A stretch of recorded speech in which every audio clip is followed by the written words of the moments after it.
absolutely picture-perfect night along the banks of the Ohio. We welcome you to downtown Cincinnati and Great American Ballpark. Big crowd on hand tonight, and why not? We're set to begin the second half of the season. For the Reds, of course, played in the All-Star game in Phoenix, Arizona. They're being honored on the field just moments ago. But now it's time to turn our attention to getting this second half of the year underway. And hi again, everybody, alongside the Cowboy, Jeff Brantley. I'm Tom Brenneman. Welcome, as always, to Reds baseball. Well, we turned back the clock a year ago where the Reds were in the standings presented by Honda, and they were sitting atop the National League Central. This year, Cowboy, they begin the second half in fourth place, but only 4 games behind. What has to happen to get them back on the top? Well, I think, Tom, the close ball games have really been the Achilles heel of this ball club here in the first half. It was really a positive for this ball club last year, but they just don't seem to be able to get that big hit right at the right time towards the end of the ball game. And I think it's very apropos that Johnny Cueto is on the mound tonight, because he's the one that suffers the most. Well, he has been by far the best Red starter since coming off the disabled list in the month of May. And when we come back, we'll look at the front 5 to begin the second half in the Reds rotation. And Cowboy will break it down for you in a moment.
Really, really not. In Alaska.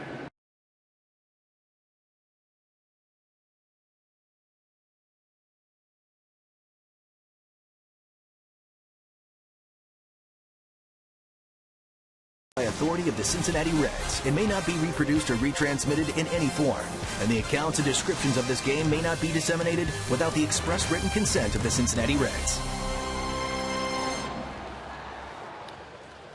Moments away from the first pitch here at Great American Ballpark, the first of 3, the Cardinals and the Reds. And the weather, well, doesn't get much nicer. After steamy days on Monday and Tuesday, it has been spectacular. And still 88 degrees, but very low humidity. And nothing but clear skies through the rest of the night. All right, what about clear skies for this starting rotation, Cowboy? Here's the front five to begin play after the All-Star break. I think you got to have a great start out of Johnny Cueto tonight. Bronson Arroyo has got to pick it up in the second half. I think you see there in the number 4 slot with Dontrell Willis. Well, that means that Volquez is still in AAA, our opening day starter. Things have got to be looking up for this rotation for this club to keep moving. But it all starts with their main man, at least through the front 2.5 months. It's being activated off the DL, Johnny Cueto. Tom, I don't know that you can pitch any better than what Cueto has done here in the first half of this season, and really at the end of last year. His last 20 starts, he's only given up more than 3 runs one time. But yet he's 9. They've only won 9 of 11 in those starts. I mean, it's trying to get it rolling here to begin the second half tonight. Reds, Cardinals. The chase is on in the Central Division, and we kick it off when we return.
Farm for auto, home, life, and banking. Get to a better state. By your local Ford dealer. Ford. Drive one. By the Regional Tourism Network. Book your trip at CincinnatiUSA.com. And by Skyline Chili. Whenever you're feeling good and hungry, it's Skyline time. Reds have taken the field in preparation of Game 1 of this 3-game weekend set, taking on the St. Louis Cardinals. First home Major League debut for Zach Cozart in a Reds uniform, and here's a Cardinal lineup under manager Tony La Russa. Ryan Theriot, Colby Rasmus, and Albert Pujols to start it. Matt Holliday, Lance Berkman, both All-Stars. David Freese down at third. A latter third of All-Star catcher Yadier Molina, Skip Schumacher, and Jake Westbrook against 5-3 right-hander, making his 13th start with a pair of complete games. And look at the ERA for Johnny Cueto. Well, Cueto has been more than good, and what I was saying a while ago, in the last 20 starts, he's allowed 3 earned runs only once. The Reds have only won 9 of 11, 9 of 20 of those games. Strike one to Ryan Theriot, so the mythical second half of the season is underway. Whereas Cueto on the last road trip faced these Cardinals, and for a second time this year, he was so dominant. He faced him his second start off the disabled list back in the middle of May when the Reds swept St. Louis 3 in a row. He gave up 3 unearned runs, 3 hits in 7 2/3 innings in a 7-3 win. And then the game in St. Louis, a complete game for Cueto. but he lost 1-0, allowing 6 hits and 1 run. The 1 run scoring on a broken bat infield hit in the 8th inning. And that goes back to what we were discussing as we started this game. The fact that the Reds have not been able to come up with that one big hit to win those close ball games. And they really did that last year. Hopefully in the second half things will change in a better direction. 1-2 to count on Ryan Theriot, and a bouncing ball back up through the middle. Cozart, his first chance at Great American Ballpark, and he throws out Theriot. Take a look at the Reds defensively, presented by Ford. Heisey, the surprising starter in Game 1 after the All-Star break for Stubbs in center, flanked by Lewis and Bruce. The regular group in the infield since Cozart came up from Louisville, and a battery of Cueto and Ramon Hernandez. Cueto gets a lot of ground balls, and with this infield, it should mean a lot of outs here, especially early in the ballgame. Colby Rasmus, a center fielder, back in the 2-hole. That's where Tony La Russa likes him. But he has been so up and down so far this year that he's hit near the bottom of the order, and due to injuries at times, has hit in the middle of the order. And remember, everybody in the middle of that Cardinal lineup, with everybody healthy. Talking about Pujols, Holiday, Berkman, and Freese. 3 of the 4, the lone exception being Berkman, have all spent a lot of time on the bench injured. 1-2. I think one of the reasons, or the main reason, that Rasmus is hitting in this number 2 spot is because of that 246 batting average. Normally Rasmus is not around that spot, and he's really down in the home run department.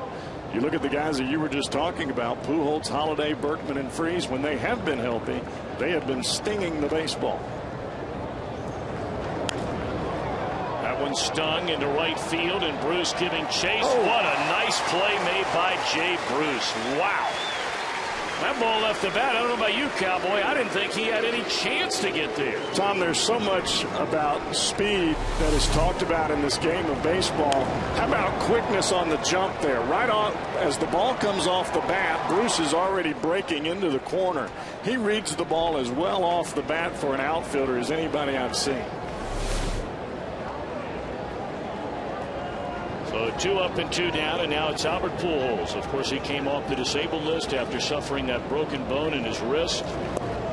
Activated the 2nd game of the series when the Reds were in St. Louis. Did not start that game. He started the 3rd game.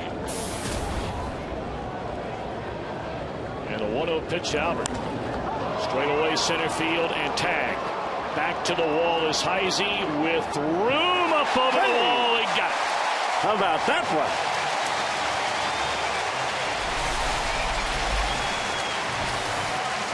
Get up.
At the top of the 1st inning, ready to play defense.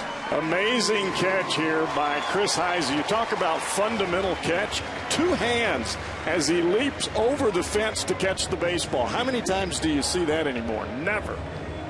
Right on the money, folks. And naturally, Heisey will lead things off as the Reds come to bat here in the bottom of the first inning against right-hander Jake Westbrook. They roughed him up, and I mean roughed him up mightily. That was a game they blew the 8-0 lead. They wound up winning the game, of course, in extra innings. And it has not been a good first half outside of a start here and a start there for this veteran Cardinal right-hander who is very much the epitome of a ground ball pitcher. 2 balls and no strikes. Well, the issue for Westbrook is getting the ball down in the strike zone. If you're a sinker ball pitcher, you've got to have the ball in the lower half of the zone or you're going to get hurt. 3-0 to Heisey.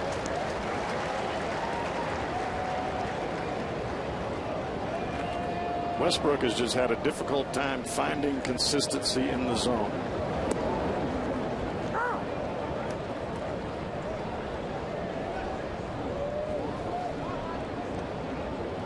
Three balls and a strike to the Red center fielder. And now the count is full. Westbrook pitched a very good game against the Reds early this season, you may remember. 6 shutout innings. That was on a Sunday night in St. Louis. Scattered 3 hits, 3 walks, 4 strikeouts. And got the win. 3-0 in that. Launched into left center field. And Heisey has come to play.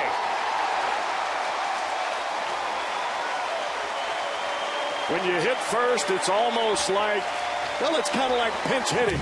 And who's better at pinch hitting than this guy? And that's one of the reasons he's hitting first in the lineup. You get a fastball pitcher on the mound, and he smokes this ball out of the ballpark in left center field. A sinker down and in. Boy, when you're the new guy in the lineup, the ball happens to find you.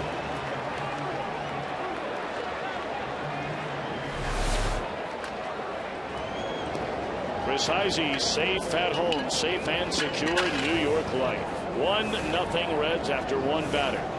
And here's Zach Kozar. So Heisey takes away a run and then puts up a run.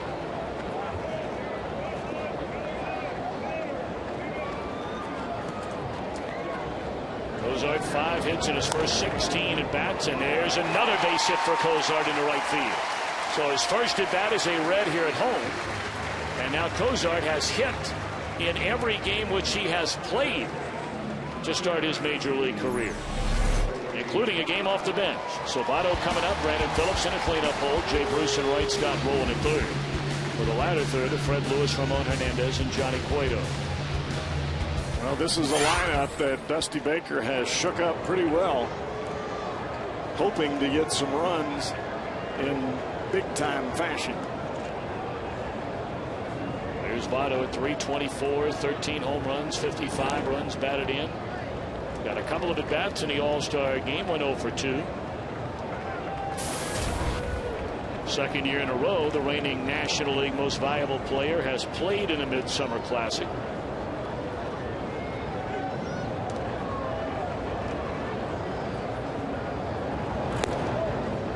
Ball 1 to Joey. Think about this offense, Tom, and you think about how many times Votto has come to the plate with nobody on. It's happened a lot, and they've been able to pitch around him or pitch him as though he's the toughest guy in the lineup, which he is.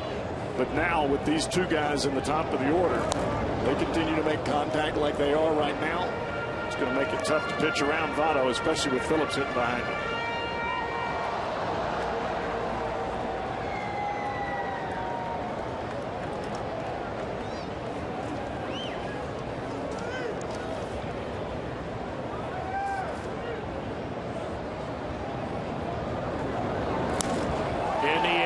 Field. Did he get enough? No. Backpedaling is Berkman. And tagging is Kozar. And he is safe at second base. Terrio claiming he made the tag, but really he's not going to argue very much with the umpire out there, Mike Everett. Boy, that is very aggressive and good solid running there by Kozar. I think that tells you a little bit about your AAA manager and Rick Sweet and what he demands of his ball club. Kozar This is not something that you just happen to show up at the big leagues and decide you're going to do one day. This has to be instinct and something that you've planned way ahead of time and been used to doing.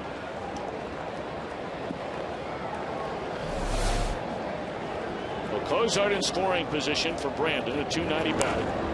And a tapper foul wide at third. Reds with a 1-0 lead on a leadoff home run by Chris Heisey. Of course, that was the #1 question posed to Dusty Baker once a lineup was posted 3.5 hours before the game. No Drew Stubbs in center to begin this second half. Dusty said he's still my center fielder. Chris Heisey wants to make sure that he's thinking long and hard about who's either in center or in left. I think anything that happens competition-wise in athletics is the best thing for your team. The more competition for an individual position, the better the play will be. And I don't care if you're playing cricket in Saudi Arabia. That's the story in anything in life. Little competition, and things change dramatically. You got that.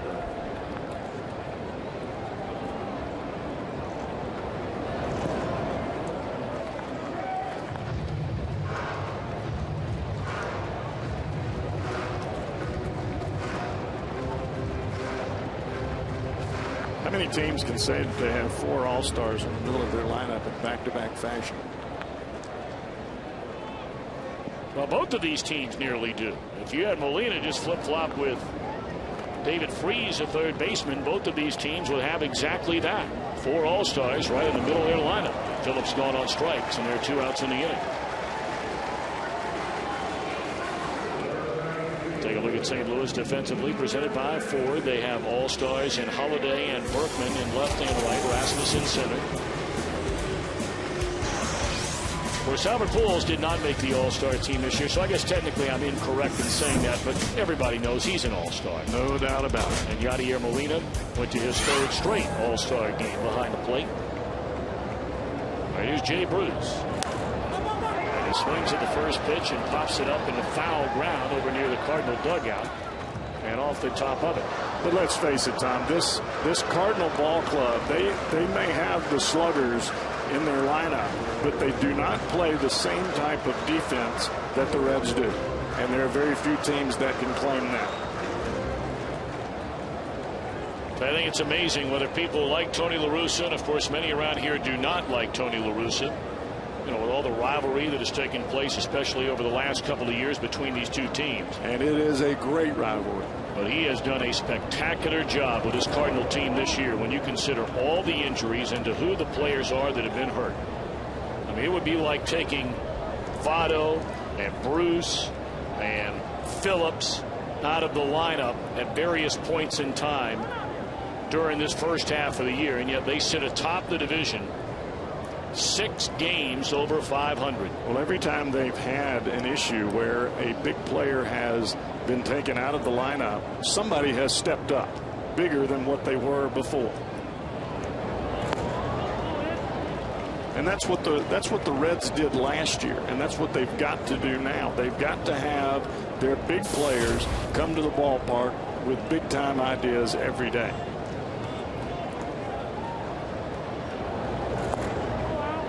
Three and one.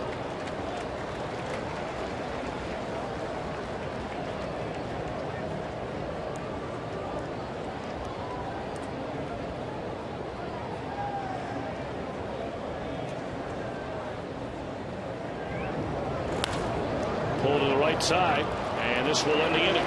But the Reds make it a scoring inning. A leadoff big fly from Chris Heisey. The Reds in front 1-0 at the end of 1.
serious lawyers for serious injuries. Call 1-800-ELK-OHIO. Johnny Cueto, first half of a season in his career versus the second half of a season. Well, this is what you've seen over his career. The first half has been awfully good, and then a fade off in the second half. But yet, last year, the last 2 months of the season, awfully good for Johnny Cueto. And you'd like to hope that he will finish just like he has started. 1-0 Reds. Matt Holliday leads off the first inning. And is quickly ahead in the count at 2 balls and no strikes. Holliday, a starter, along with a guy waiting in the on-deck circle, Lance Berkman, for the National League, the victorious National League, from the All-Star game in Phoenix on Tuesday night. National League had gone since 1996 before winning last year. Now they've won back-to-back games. 3-0 on Holliday.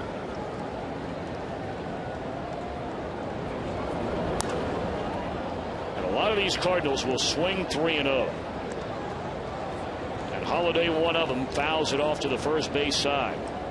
That turn seems to be getting greater and greater and greater from Cueto. Well, it didn't start like that, but yet it seems to be the place that he's going now, almost a full body turn. And at some point in time, you've got to stop how far you're spinning around, because you've got to keep yourself in balance.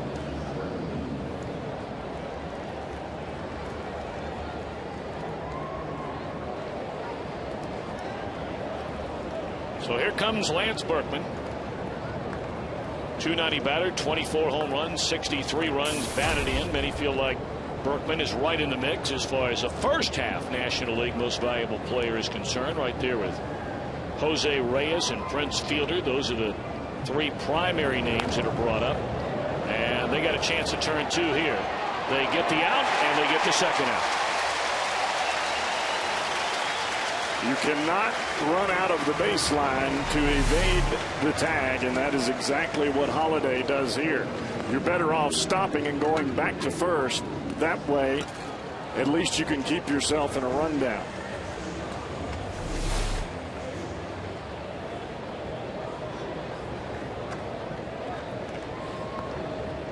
If you're Johnny Cueto, those are the kinds of plays that keep your energy level up and allow you to get deeper into ball games, which is what the Reds really need him to do here in the second half. No fatigue. Those numbers we showed you earlier, a lot of that has to do with fatigue in the second half. But being on the DL basically the first month and a half of the season may be a blessing in disguise for Cueto and the Reds, giving that extra little month of energy. Well, the other part about it, too, is everybody will tell you, to a man, Cueto obviously has taken his craft to an entirely different level, and he's in better shape. He's working out a lot more. He looks a little thicker, but that's just his body type. Right. You see him running the stairs. You see him running outside, where you never saw that before. That ball clobbered into left field, and that's up against the wall. And David Freese has a 2-out double. Well, when you get that much turn that you were talking about, Tom, you saw the hanging breaking balls earlier to Holliday, and he ends up walking it. And this is exactly what this pitch is, a hanging breaking ball on the inside part of the plate.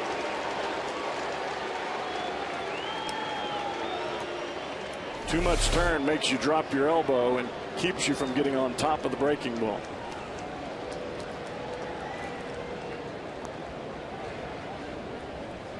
So a runner in scoring position with the Reds leading 1-0 here in the second inning. 2 are out, and here's Yadier Molina. Molina had a very good first half. A .282 batting average, 5 home runs, 31 knocked in. He's tardy on a first pitch and fouls it off out of play.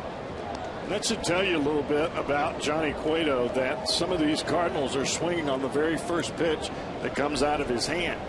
In the past, that doesn't happen because Cueto was not known for throwing strikes early in the count. Now he's known much more for pounding the strike zone. Boy, he just abused Molina right there, and the inning is over. The hit a man left, middle of the second, 1-0 Reds.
chat with our Hall of Fame baseball writer Hal McCoy. Plus, Hal will share a story about Hall of Famer Whitey Ford, presented by 1-800-SAFE-AUTO and SafeAuto.com.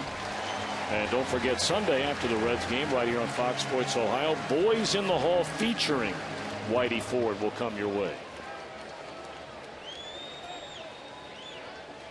Beautiful night for baseball. Reds bat in the bottom of the second inning with a 1-0 lead. It'll be Scott Rowland, Fred Lewis, and Ramon Hernandez against Jake Westbrook.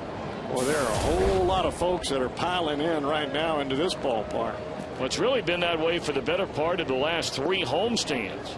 I mean, the Reds all of a sudden, from an attendance standpoint, after having the numbers way, well, they were up from last year, but not where we thought they would be coming into this year.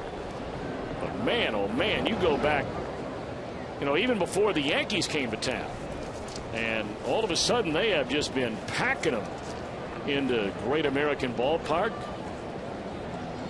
Yeah, Cleveland homestand. That one ripped up the third base line by Rowland. And he goes into second base with a double.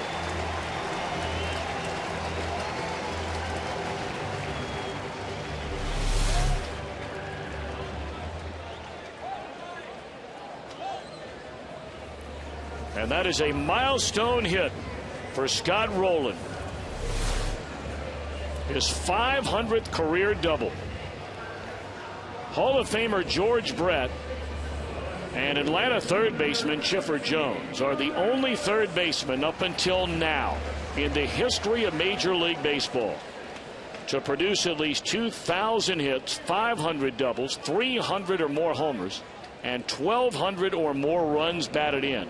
Scott Rowland, with that double, joins that very exclusive club. Congratulations to Scott Rowland. Boy, that is doing it. And the bat boy was quick down the line to get that ball once it came back in to play. And you could see Johnny Gomes, he was the first one out of the dugout to make sure they got the baseball and take it in. Crazy part about that, though, Tom, is Scott doesn't care. All the things, all the stuff that he gets, the balls, the memorabilia, they all go to his dad. Pretty cool present, though. Oh, yeah. Freddie Lewis not going to advance a runner, hit the ball very hard, but right at Terrio. Reds fans, if you're in the restaurant industry, let JTN Food Group help you with great tasting products for your menu. Inspired solutions, better results. That's JTN.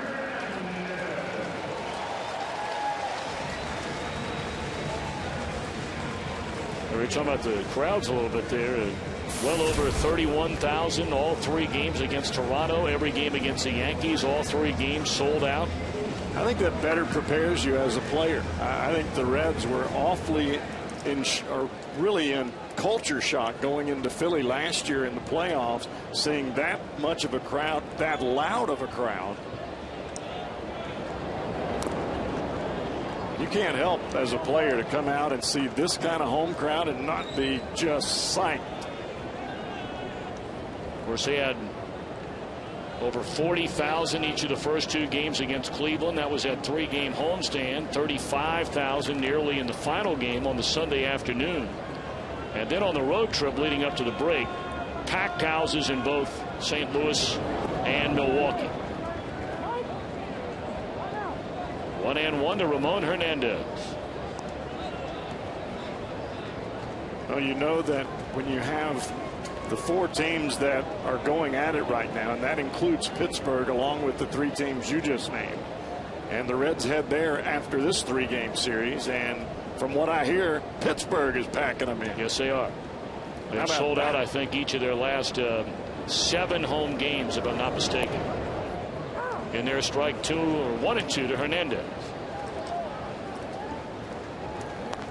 And the Pirates have really taken advantage of a favorable schedule here, and you give them all the credit in the world. I mean, they're beating the teams they're supposed to beat. We talked about it that final week before the All-Star break, how the Pirates had a chance to really gain some ground if the Reds and the Brewers and the Cardinals could beat up on one another. And that they've done. And here they open the second half against the Houston Astros, another team down before they collide with the Reds starting on Monday night. And that's as the Reds and the Cardinals play each other. somebody's got to lose. And if the Pirates win, it can only help them. And the Brewers are on a killer road trip. 10 games to begin the second half. And they have been a dreadful road team. Great home team. Hernandez out of there swinging, 2 away. One of the worst road records in baseball. I mean, they're the worst road record here in the Central. And even past that, all throughout the game, they are terrible. Brewers are 16-30 on the road. 14 games under 500. And you have to wonder why in the world would a team with that kind of firepower would be that bad on the road. Doesn't make sense. They started play last night, you may remember. Lost to Colorado in the first of 4. They'll play 4 games against a very good Arizona team, apparently, after they leave Colorado. And then they go to 3 games in San Francisco to begin the second half. You said it. It's a killer road trip. The Reds have been on that swing. It's no fun.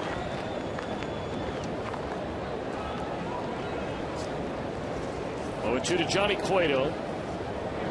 Reds waste a leadoff double, and at the end of 2, lead 1-0.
Have a great attitude, great outlook, and sometime a break and vacation can do wonders for you. So hopefully it does that for us.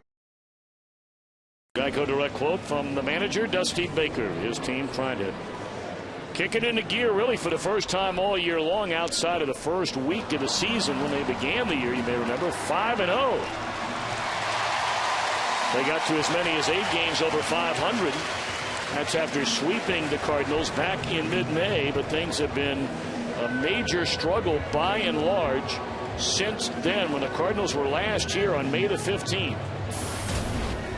And after the 3-game sweep, the Reds were 6 over. They eventually got to 8 over by winning the next 2 games against Chicago. And then you remember the Pirates came in here, beat them 2 in a row, and they've just not been the same since. In fact, the Reds have not had back-to-back wins in their last 24 games. It's been a month. I think when you hear Dusty Baker say what he said, you look inside that and it makes you feel like what he's saying is that the break, the time away from each other is going to allow you to relax a little bit. That ball smashed by Schumacher. And right off the glove, the body of Joey Votto.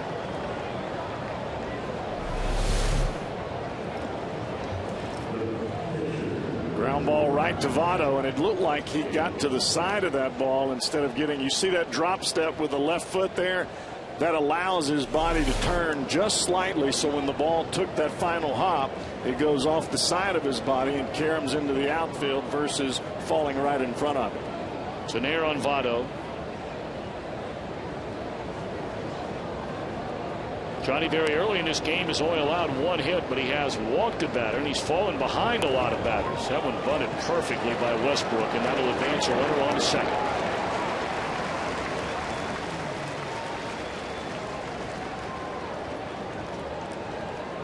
"30 minutes before every game on Fox Sports Ohio. It's the Emmy Award-winning Reds Live on Fox Sports Ohio, presented by Ray St. Clair Roofing.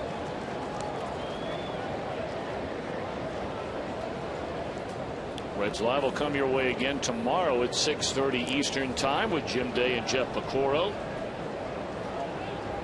And then 12:30 the series finale on Sunday.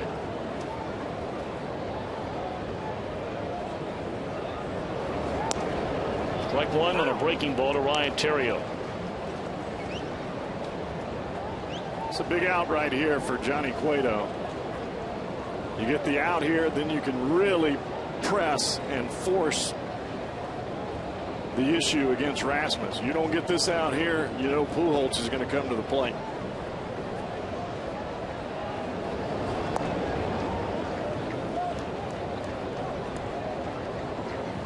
He's having a little trouble with his breaking ball early. He's leaving it inside to these right-handed hitters.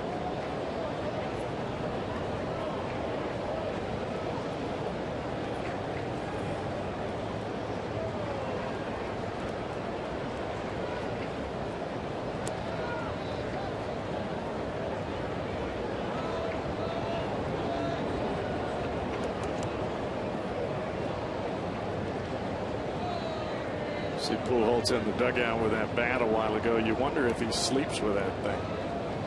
It's awful friendly to him.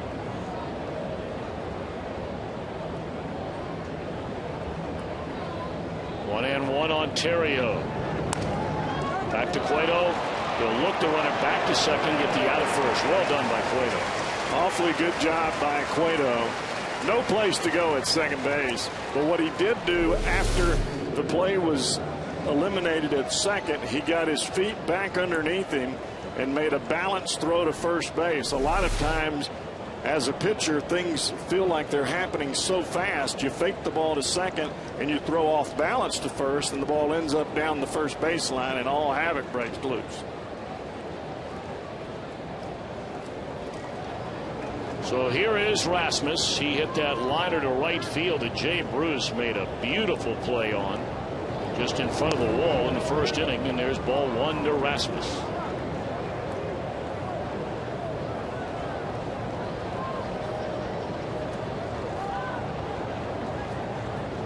This is the big reason that Rasmus is hitting in front of Albert. So in this kind of situation, he's going to get a pitch.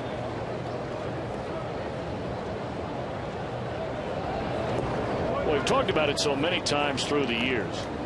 Tony La Russa has always been a big fan of having Thunder in that number 2 hole in the lineup. A lot of managers and certainly La Russa have been around for a long time. They buy into that number 2 guy that you can bunt, you can play some hit and run with, and those kinds of things. But you know, La Russa likes having somebody in that 2 hole that can hit the ball in the seats. I mean, you may remember when they made that deal to get Larry Walker, they were batting Larry Walker in the 2 hole when they were playing in World Series in St. Louis. Right, and that was hitting in front of Mark McGwire, and McGwire always hit in that number 3 spot, at least for the most part. And that's when a lot of the batting the pitcher in the number 8 spot came about, because Tony did not want to bat Mark McGwire in the 4 spot. He did not want to change up what McGwire was doing.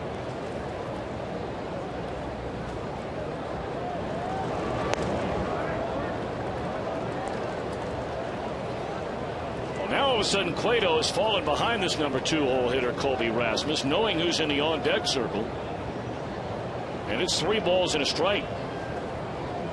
Cueto just not quite there yet tonight with his command. He's thrown 20 strikes against 14 balls, but so far no runs. Big pitch right here. 3-1. Got him to hit it to Votto.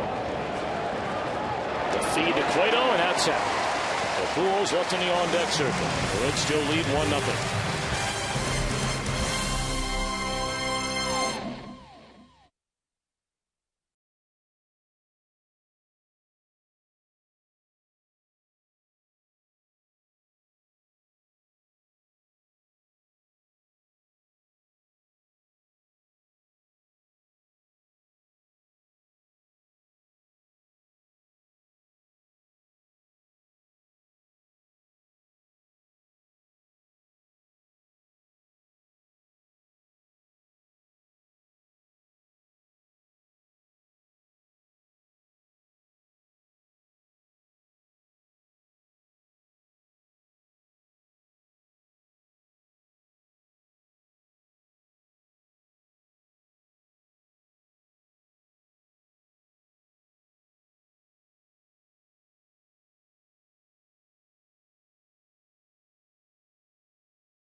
With a 1-0 lead.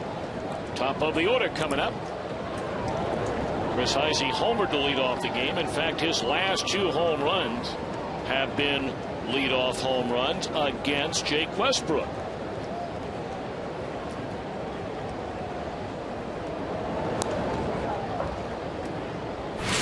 Back on July the 6th.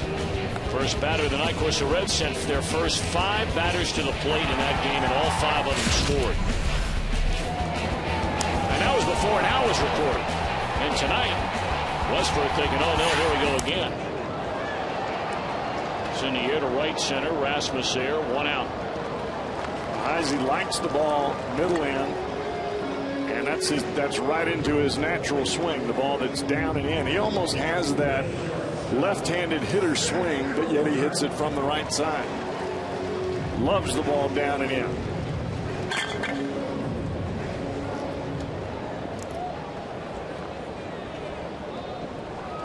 Zach Cozart singled into right, tagged up, went to second on a fly ball to right, and was stranded right there when Westbrook was able to retire.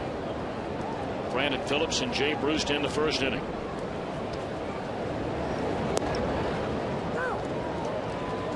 That's a borderline strike right there to Cozart. 1 ball and 1 strike.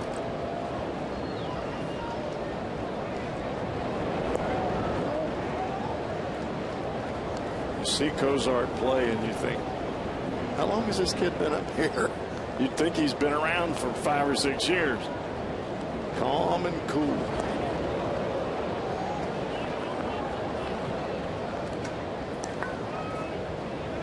All right, 3-1. This is a count where we might see Mr. Cozart's first extra base hit. Well, he came out of his shoes quite a few times in spring training.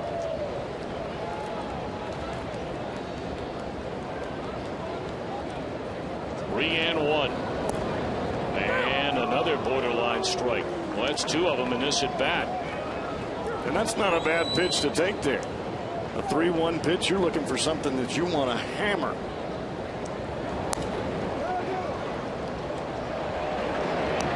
Flip from Pujols to Westbrook. That takes care of Cozart and the first 2 batters, in fact, here in the Reds' 3rd inning. And if a Reds player hits a Toyota sign during our game tonight, Amy Getz of Hamilton, who currently drives a 2011 Sienna, will win the beautiful new Tundra on display here at Great American Ballpark, and you can register for your chance to win in an upcoming game by seeing your Cincinnati and Northern Kentucky Toyota dealer.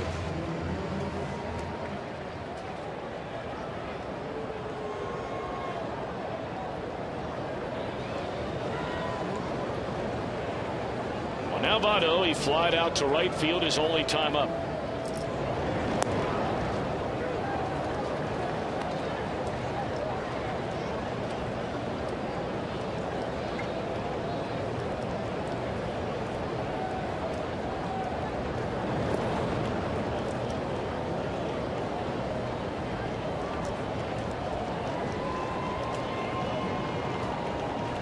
An 0-1 changeup that was a 45-footer.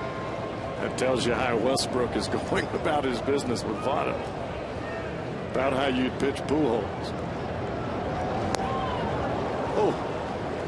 Joey nearly turned himself into the ground with that cut. You look off speed and he hangs you one up there like that. Boy, you come out of your shoes.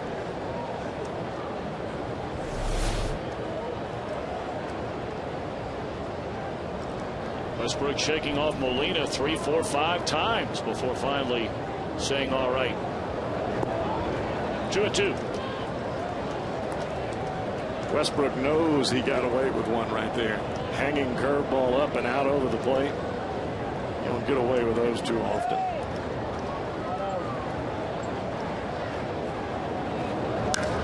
That ball scalded into left center, but there's Rasmus to end the inning. 1-2-3, first of the game for Westbrook. We played 3 and the Reds lead 1-0.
Serving America's restaurants, schools, retailers, and our military around the world. JTM Food Group. By your Cincinnati and Northern Kentucky Toyota dealers. For a dealer near you, visit buyatoyota.com. By Geico. 15 minutes could save you 15% or more on car insurance. Visit us at geico.com or call 1-800-947-AUTO. And by Sonic, America's drive-in. It's new, it's better. It's the new Sonic Good. Part of the order coming up against Johnny Cueto for the Cardinals here in the 4th inning with the Reds leading 1-0. Albert Pujols had a home run taken away his first time up. On a fly ball to right center field, Chris Heisey went up and over the wall to bring it back.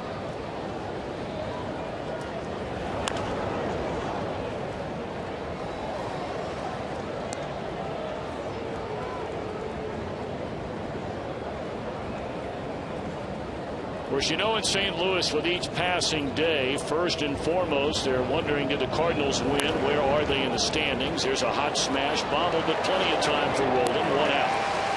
But, I mean, it's only natural. It'd be the same thing if you were talking about, say, Joey Votto in a free agent year. You're beginning the second half of the season, and in St. Louis, you know, they're thinking about it with every passing day. Will this be the final 2.5 months in a Cardinal uniform for Albert Pujols? It's only natural to think that way. I mean, the easiest thing in the world to do is say, nobody's talking about it. And you got to give the Cardinals a lot of credit. When they said in spring training, and when Pujols said it, and when the organization said it, we're not making an issue out of this during the course of the year, everybody sort of scoffed and said that's impossible. Well, they've done a good job so far. Well, the last thing that you want as a ball club and as a manager for your ball club is to have your superstar embroiled in controversy. That is a mess.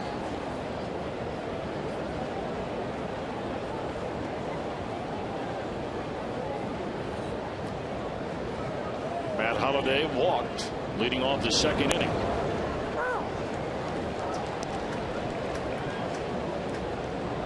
Tell you what, Cueto pitches inside more now than I have seen him so far in his career. The pitch to Pujols that he grounded to third was a good fastball down and in to Albert. The last two pitches, 2-0. Normally that's a pitch that you would go away on. But here you've got Matt Holliday at the plate, and both of those last two pitches have been down and in. Hard fastballs right in on the hands of Matt Holliday.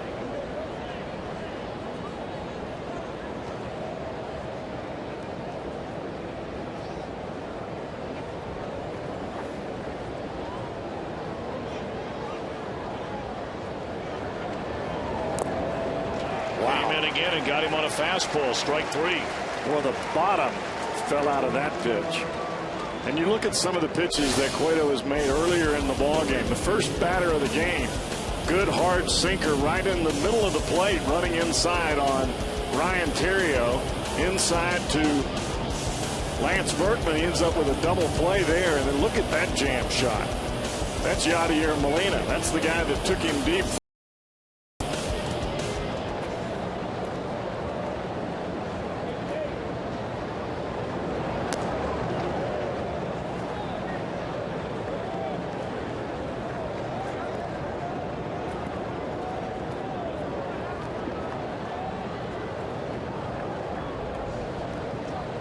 So now Berkman with 2 outs and nobody on. He bounced into a double play his first time up.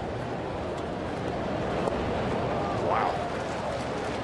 I think the slider's coming around. I think you're right. Getting on top of the baseball, especially those fastballs that he was driving in to Matt Holliday, seems to have helped his breaking ball. He's starting to get on top of the ball a heck of a lot more than he was early. Look at that.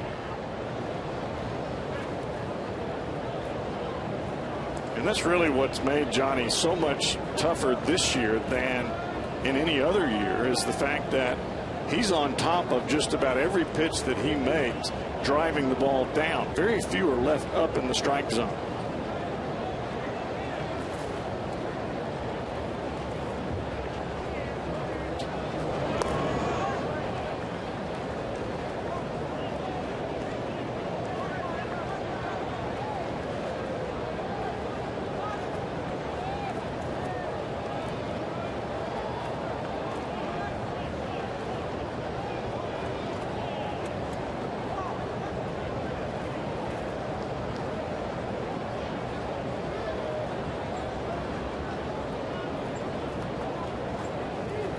Two on Berkman.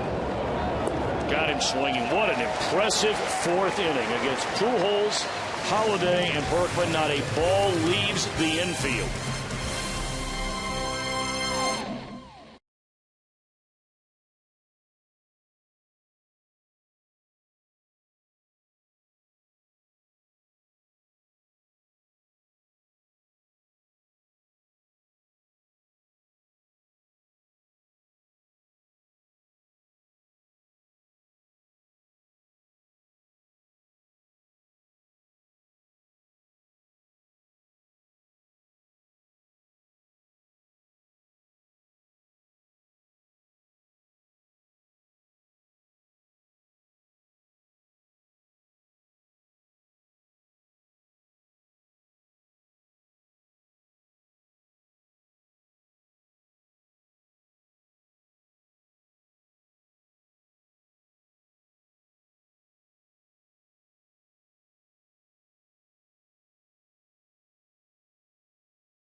Thanks to Duke Energy Retail, the first 10,000 kids 14 and younger take home a Brandon Phillips Kids Nightlight. That's a great idea. Can't wait to see those. 513-381-REDS or log on to Reds.com for tickets. There are a lot of youngsters out there. I know you're youngsters. They'll get good use out of that nightlight. Got that right. So will Daddy. You keep a nightlight in the room, do you? Well, in the bathroom. I don't want to fall and hurt myself. That's a very good point. It's not a bad idea. There you go. You take one with you when we go on the road in the hotel? Well, yeah, because half of them are pitch black. Popped up and crossing into foul ground. Phillips retired. Schumacher squeezes it. They'll bring up Jay Bruce, and he is our Farmers Insurance report card topic. Among all players in the major leagues, 25 or younger, and of course Bruce just turned 24. He has by far the most home runs. Fellow All-Stars Upton and Sandoval. McCutchen on that All-Star team as well, but he's not known as a home run hitter. I'm not sure Sandoval is right now, but he might become one. Of course, it's tough in that ballpark to hit home runs. Justin Upton should blossom into a power hitter in future years. Well, especially the top two in that order, and I know that they've expected more long ball out of Rasmus. Drive into right center field, and it'll stay in the park. You can tell he hit it off the end of the bat, and he knew it. And all of a sudden, Jake Westbrook getting into a pretty good groove here, and he's one of those kind of guys that, if you don't get him early, then you have a tough time. Yeah, I mean, the Reds had a runner at second base with one out in the first inning after the home run by Heisey. Couldn't get a run. They had a leadoff double by Roll in the second inning. He never advanced a base. In fact, ever since that double, that's 8 in a row now retired by Westbrook. Well, Jake Westbrook is one of those types of pitchers, keeping the ball down and having that sinking action. If you try to lift the ball, you're going to get a lot of balls off the end or a lot of balls on the ground. Rowland shoots one into right field, his second hit. And that's really what you want to do with Jake Westbrook. He doesn't have the power behind his fastball to break your bat. You can shoot the ball the other way, and if you wait long enough, you may get a pitch that you can hook down the line or hit out of the ballpark. But you see Rowland stay inside of that sinking fastball and just shoot it right through the first, second base hole.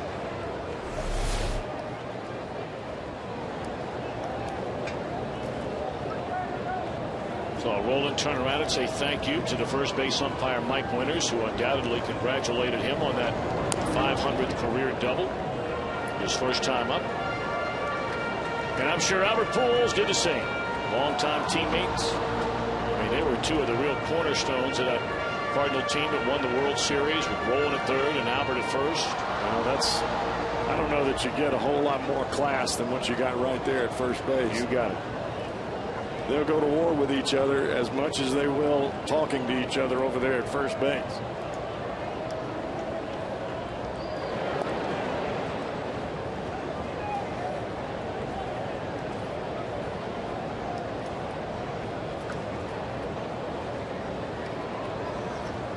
Fred Lewis, of course, did not start the year with a major league club, and his playing time sporadic through most of the first half, but he certainly was swinging the bat better at any point in time as a Red.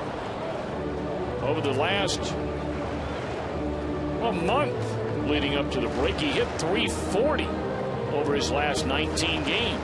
Of course, that's not playing every day.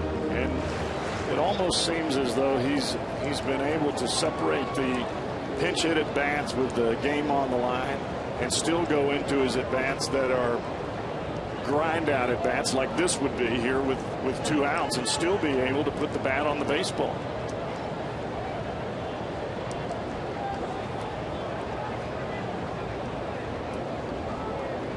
He has the strength to hit the ball out of the ballpark, but his game is hitting the ball to the left side of the infield. He hit the ball right on the screws his first time up, but unfortunately for him, it was a one-hopper right into the body of Ryan Theriot. Got a big-time hole over there right now. Terrio playing up the middle. Freeze over at the third base spot. He's got a lot of room on the left side to hit that ball through.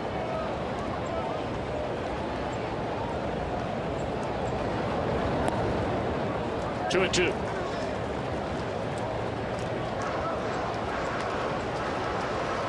Huge crowd on hand tonight. Appears to be a sellout crowd on hand on this picture-perfect weather night in Cincinnati. After very, very hot days on Monday and Tuesday, we have been blessed with extraordinary summer weather. Wednesday, Thursday, Friday of this week. Big giveaway night tomorrow night. The Aroldis Chapman action figure. Still 2-2 on Lewis.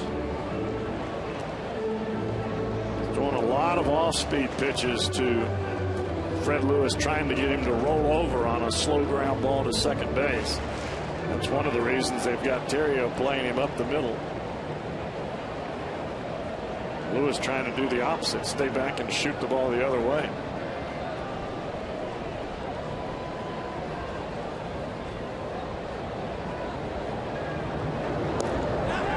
Tied him up in, and they say went around.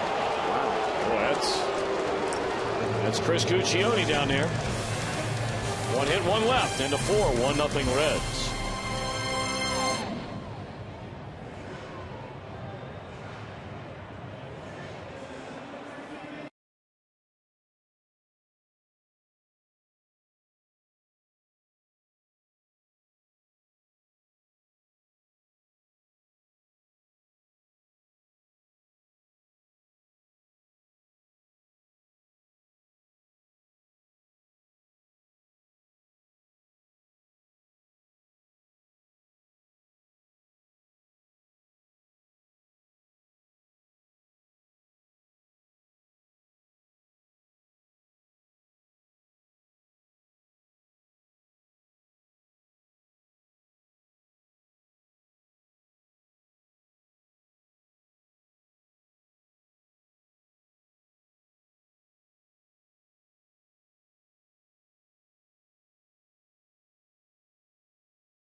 In your house contest, you could win a Fox Sports Ohio prize pack, and our grand prize winner wins a pizza party.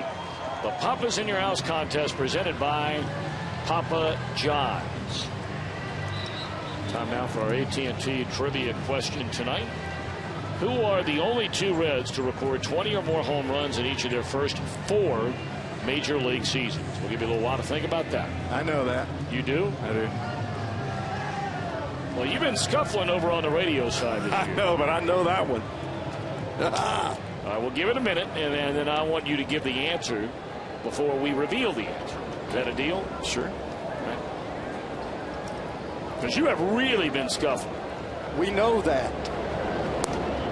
And there's a strike to David Freed. You want to say it again? I mean, it has been a struggle over on the radio side for you. Both tires under the bus. Freeze doubled down the left field line his first time up. Reds lead 1-0 on a leadoff home run in the bottom of the first inning by Chris Heisey. And that was on the heels of taking a home run away from Pujols for the final out in the top of the inning. It's always easy when you're reading the trick. Cueto will have it bounce over his head, and Phillips will throw out Freeze. 1 out.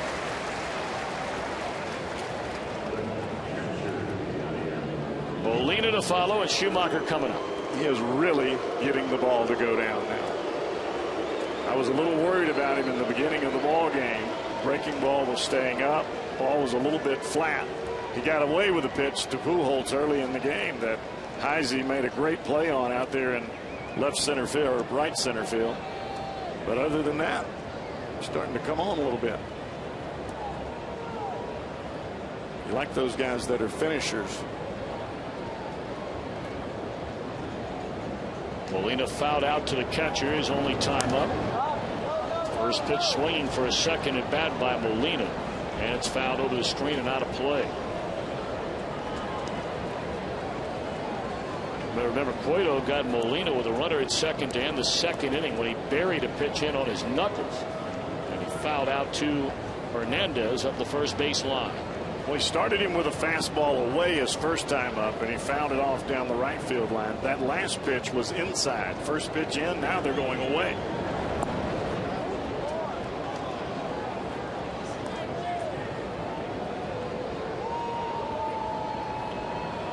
Molina makes his money by hitting the ball into that right center field gap.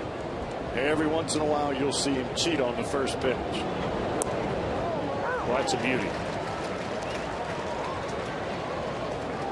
Slider right on the outside corner. Turn and burn. Boom.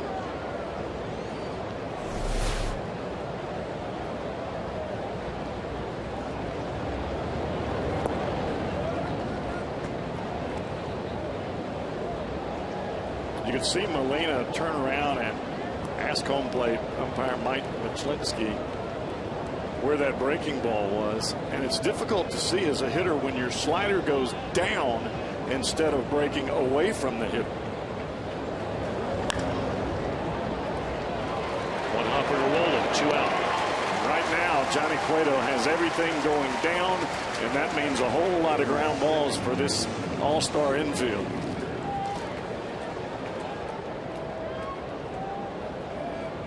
How about those numbers so far right there? Well, you love that kind of pitch count, especially when he was struggling early in the ballgame. But his last 9 batters, 7 ground balls, 2 strikeouts. That's what I'm talking about. Well, now Schumacher, who hit a 2-0 pitch very sharply right at Votto. And the ball skipped off his body and into right field. Ball 1 to Schumacher. It's always so interesting when you're playing a game like this, 1-0 game. And you look at the way the lineup has a potential to roll over. If you take care of Schumacher here, you know that in the 6th, you have the pitcher leading off and then 1 and 2 in the batting order. Whereas, of course, if Schumacher reaches, pitcher conceivably makes the last out. Well, now you know you're going to face Pujols in the next inning with the top of the order starting it. And that's not where you want to be. 1-2 pitch. The pitcher will be leading off the next inning. Heisey giving way to Lewis.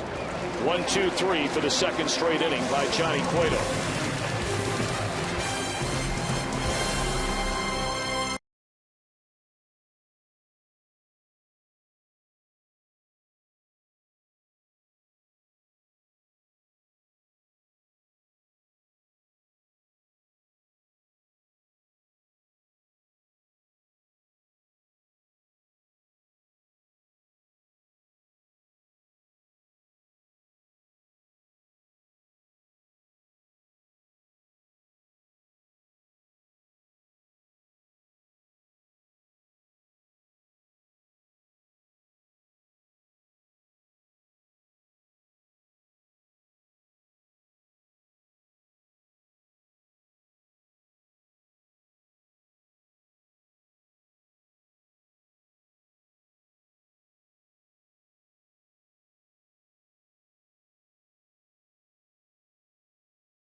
July the 23rd, they take on the Braves. Get to the ballpark early, be one of the first 30,000 fans.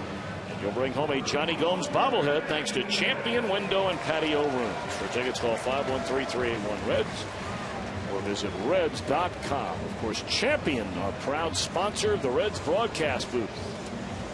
How about that goatee? That's solid. Solid.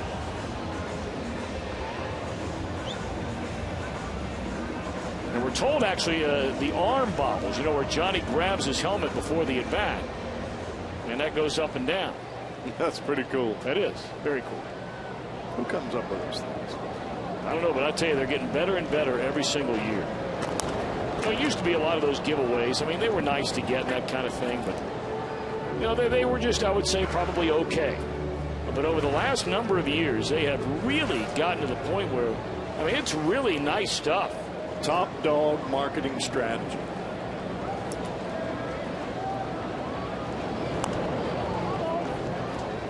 Well, no one hotter than Ramon Hernandez when the All-Star break came around. He finished up the first half with a 7-game hitting streak, had 10 hits in his 24 at-bats leading up to the break. 0 for 1 tonight. Reds lead 1-0. Cueto to follow, and then Chris Heisey.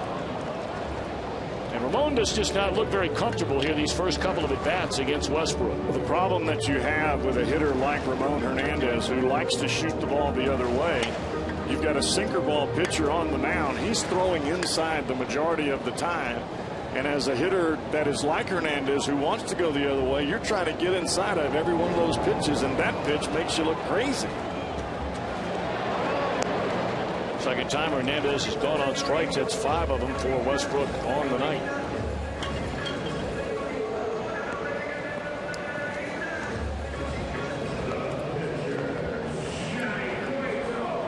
Cueto a strikeout victim his first time up.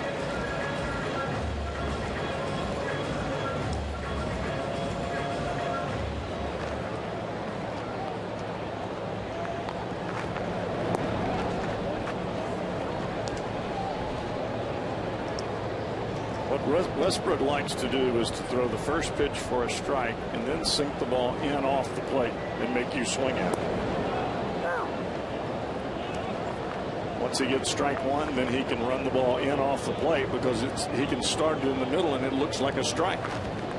Nobody wants to be down 0-2.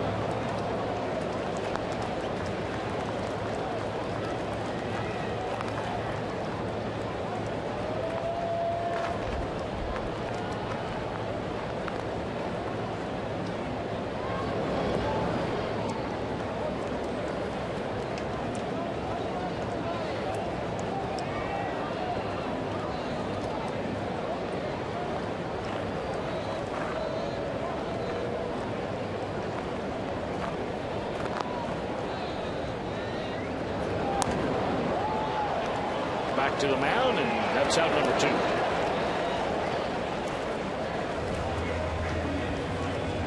It's your chance now to be part of Reds Live, our post-game version. You can text your comments on the game or the Reds in general to 37664, then tune in to Reds Live after the game, and you might see your message up on the screen.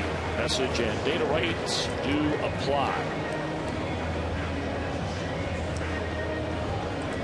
2 down for Heisey, who's accounted for the lone run in this game, with a home run leading off the bottom of the first inning.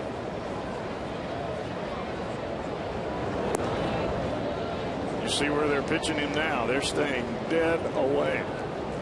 Sinker, back door. He's trying to sink it to the outside corner, and they're staying changeup and breaking ball on the outside. Nothing in.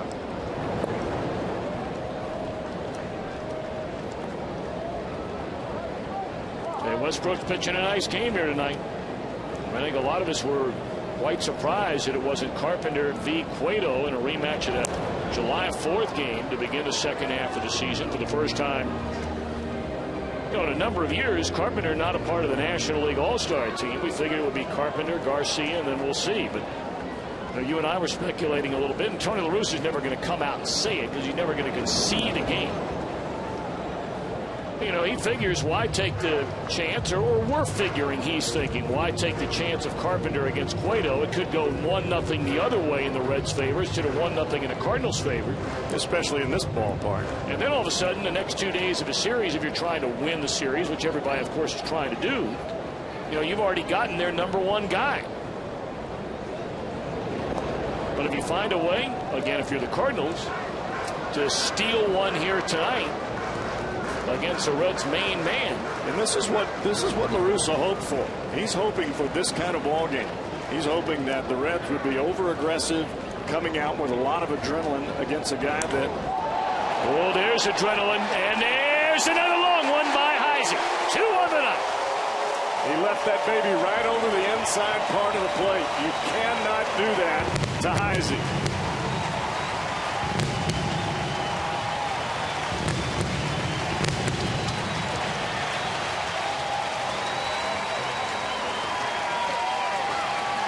Got the changeup in the dirt on the pitch before, and he leaves that one right over the heart of the plate.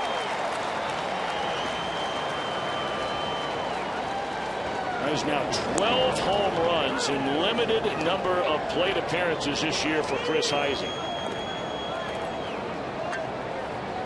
Right in the middle of that little white spot at home. So 2-0 Reds. Second time in the career of Chris Heisey. He's had 2 or more home runs in a game, and it's the second time he's done it in 3 weeks. He had the 3 home runs, you may remember, on June the 22nd against the Yankees. Well, he didn't win the minor league player of the year for the Reds for nothing.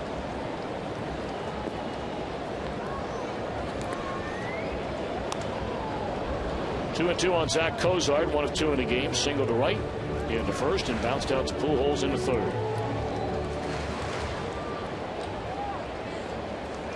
It's just a pitch for Heisey that he knows he can hit before he ever comes to the plate.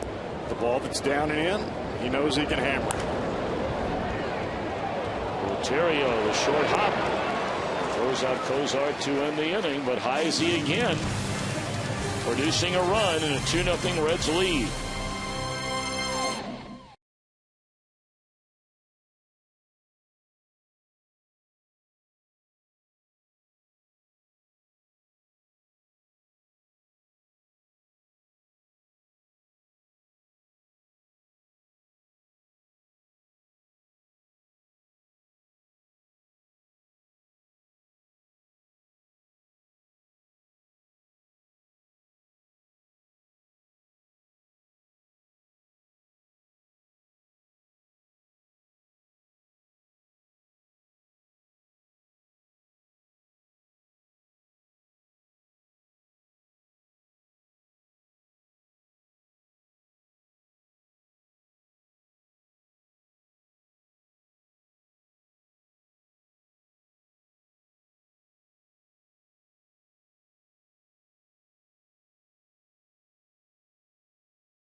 July the 22nd, sponsored by Dove Chocolate. The first 10,000 ladies through the gates get an exclusive Reds Girls Night Out t-shirt, and don't forget, stick around after the game.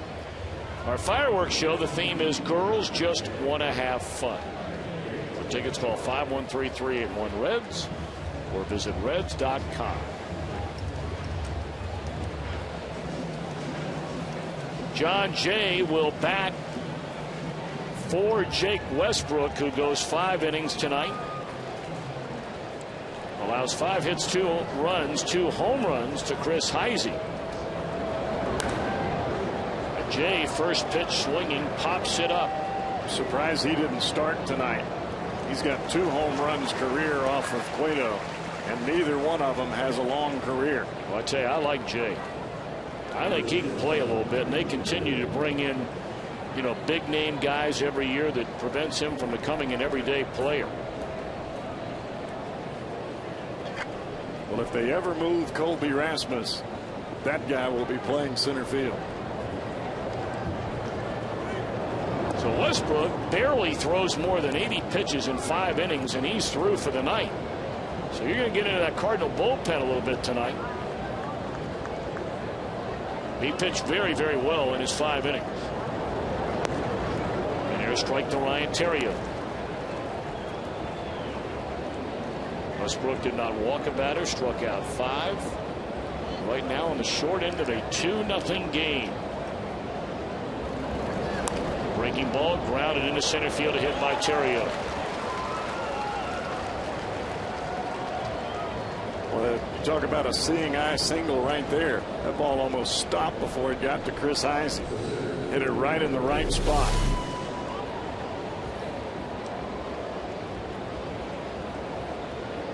Every time I see Theriot hit a breaking ball for a base hit, I go back to the big blow up a couple of weeks ago when the Cardinals were playing the Cubs, and really the only blow up this year for Carlos Zambrano.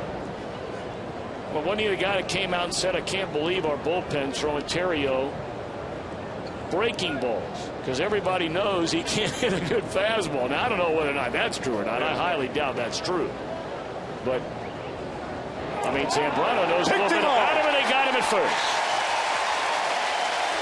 Wow. Boy, that is a huge mistake by Theriot, knowing with 1 out in the inning, the guy who's standing in the on-deck circle.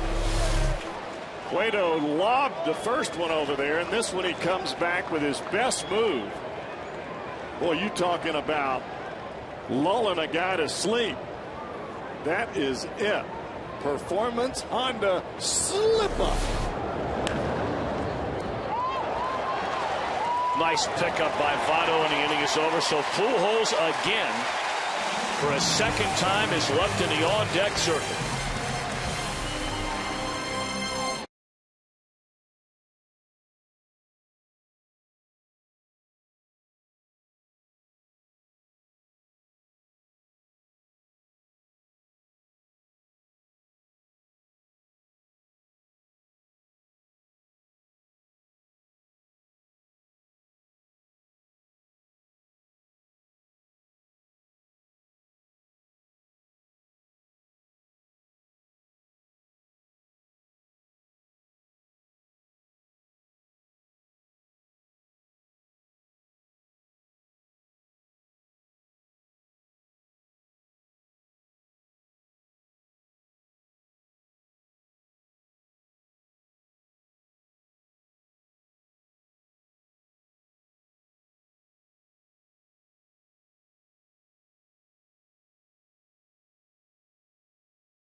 Inning, and now it's time for the Coors Light Freeze can. Chris Heisey. Perfect timing. 2 hands. Got it. No home run for Albert.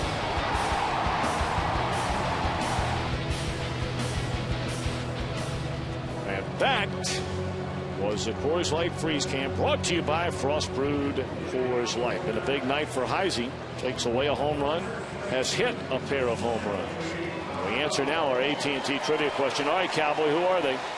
The only 2 Reds, 20 or more home runs each of the first 4 years. Quickly. Jay Bruce, Frank Robinson. Cut! got it. I knew it.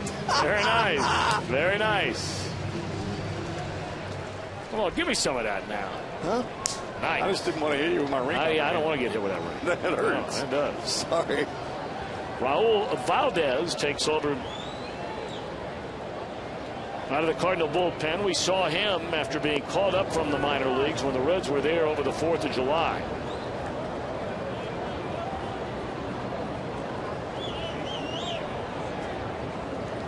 For a 2-0 game. Votto to lead things off, followed by Phillips and Bruce. Papa John's. Better ingredients, better pizza. Order online at papajohns.com tonight. Smashed into left field. A base hit by Votto. Holiday over to cut it off. And Votto with a hard turn. He'll stop right there. Well, this is just the right time for the Reds to put together all the ingredients. They're in the middle of the order. They've got one of their back end of the bullpen guys coming into the ball game. This is the time that you make your run and separate yourself from the Cardinals. Well, that's a big league segue right there. What you talking about? You knew what you were talking about. Come on. Come on. I'm learning from the best. Come on. I'm learning from the best, pal. Come on. That's a big Hey, you're sitting right by me. Here's Brandon Phillips.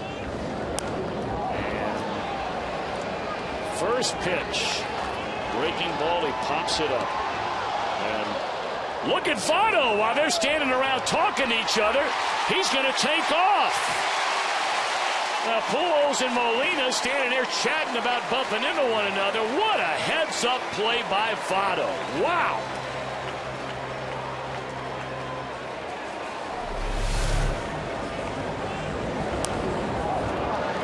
Well, this is turning a negative into a positive. Watch the two run together. Now they're talking about sorry. Hey. Hang with them. Well, you're right. Heads up play there. Votto continued to just shuffle off the bag, and then he just gave way. Well, now Bruce a chance to knock him in. Runner at second with one out. J.O. for 2 tonight. Has bounced to second and fly to center.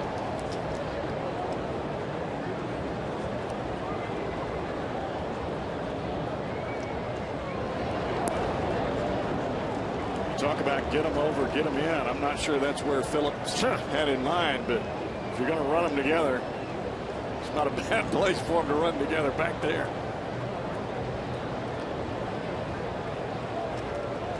Need this run.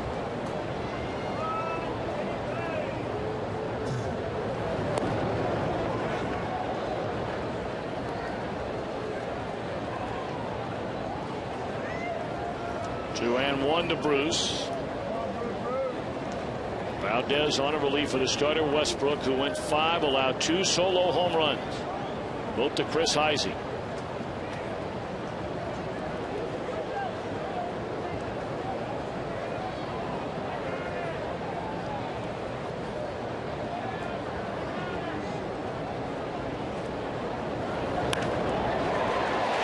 Base hit right field. They're going to hold Votto. That ball was hit so hard, and even with a slight ricochet, or at least it appeared off of Votto. I mean, Berkman was right there right now, and they're on the corners with 1 out. Pujols lunged to his left, or to his right, I mean, but even going that way, that ball just tore off the back of his glove.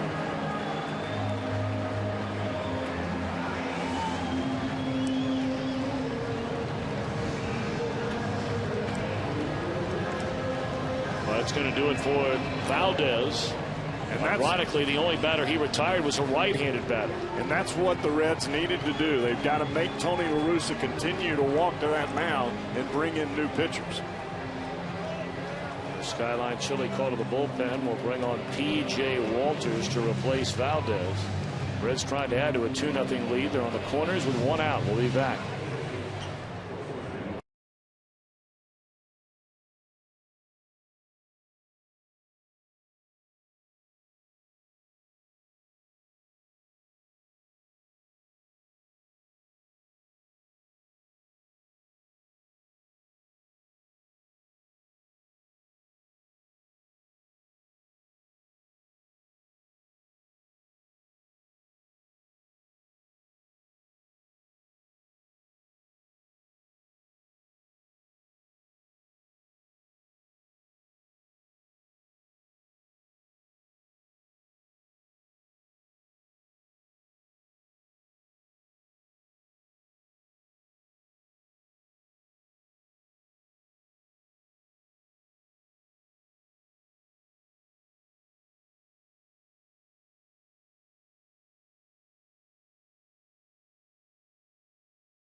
bullpen. Just brought up when the Reds got out of town last week. And he is a starter coming out of the bullpen, so he is in a long roll here. 17 starts in AAA Memphis. Runners on the corners, one out for Rowan, a perfect 2 for 2 tonight. Both of those hits came with nobody on. A leadoff double down the left field line, the 500th of his major league career. That came in the second. And then he had a 2-out single to right in the fourth. Votto a hit to begin the inning, alertly advanced to second on a foul ball. Went to third on a base hit by Bruce.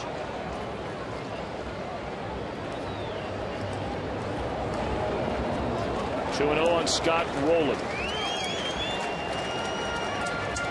And as I was saying with Valdez, Tom, you've got these young pitchers that are coming into the ball game right now. This is where Tony La Russa has to go when he's behind in the ball game. But if you're the Reds, these are the guys you got to beat up, and you got to do it right now.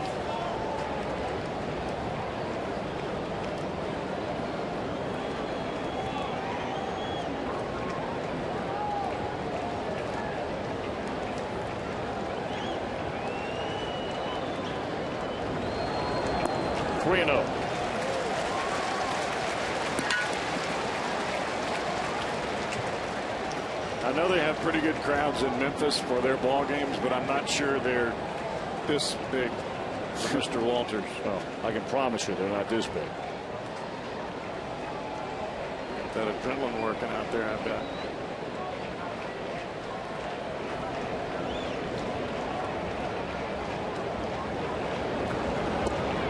There's a 4-pitch walk out of the bullpen to a right-handed batter. Oh, Billy.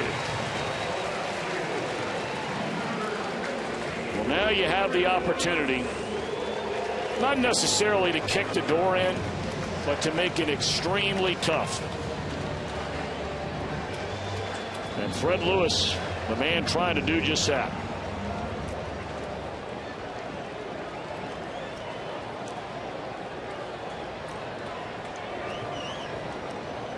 Tony was hoping for a double play with Rowland up there. You can tell by the delivery of P.J. Walters that he's a sinker ball slider pitcher, but he couldn't get anything over the plate.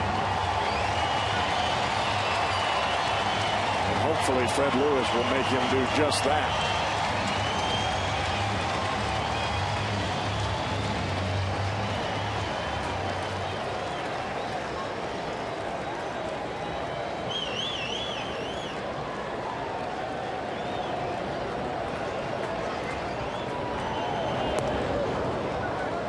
Changeup first pitch, a strike on the outside corner. That's a good pitch by Walters.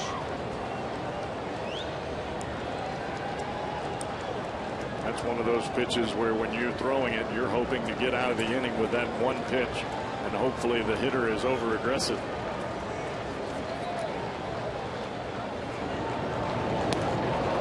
Came back with a fastball and nearly hit him. Now Walters pitched in 7 games last year for the Cardinals. 3 of those as a start. But as Cowboy mentioned, he's been starting the entire year for their AAA team this season before being called up a little over a week ago. Pulled the string on him with another change, and he's ahead at 1-2.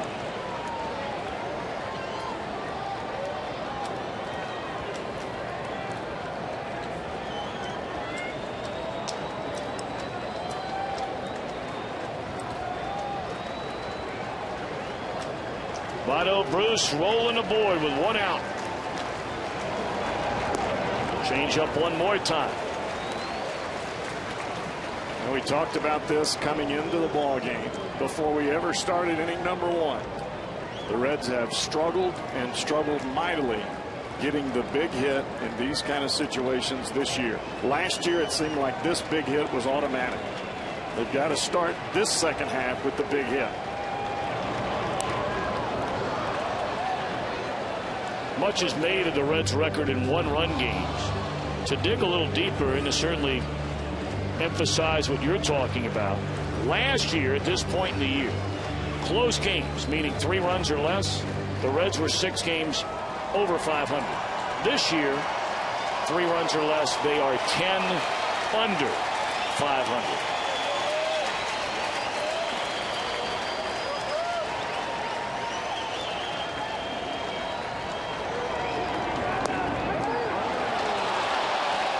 Two out.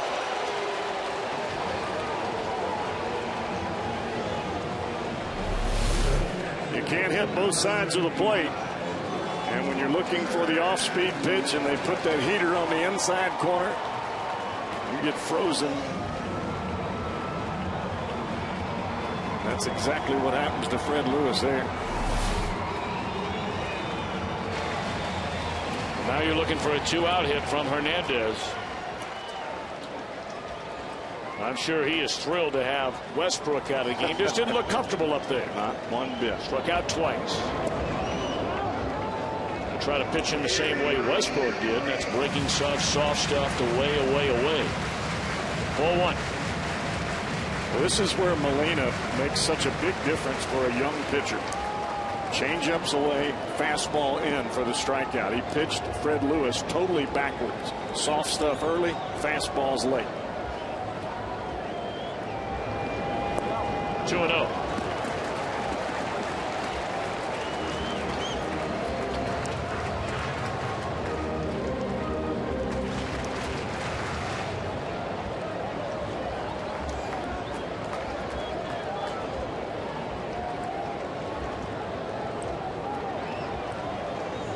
They're loaded, 2 outs. Reds trying to add to a 2-0 lead over the Cardinals in the opener of this 3-game series. And they're not going to do it. Boy, another missed chance. And the Cardinals are still very much in this game.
Ranks 3rd in the nation on U.S. News and World Report's Honor Roll for Best Children's Hospitals 2011. And by your Cincinnati Northern Kentucky Honda dealers. Visit mycincinnatihondadealer.com for current offers.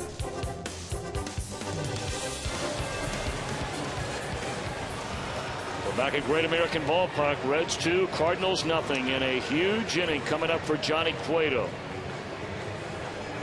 3, 4, and 5. Pujols, Holiday, and Berkman. He retired them in order in the 4th inning. And Johnny coming off a 5-pitch 6th inning. He's only allowed 1 base runner since the error committed by Votto on a ground ball off the bat of Schumacher to begin the 3rd. Cardinals have had only 1 inning where they've had more than 1 base runner.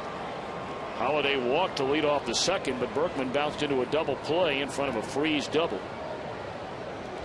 And here's Albert. Strike 1. Pujols a drive to deep right center field. That Chris Heisey went leaping up over the wall to take away a home run. And then Pujols hit a ball very much like that his last time up. It stayed fair. Was thrown out by Scott Rowland. Now the big key for Cueto now is to not suffer from sitting in that long inning.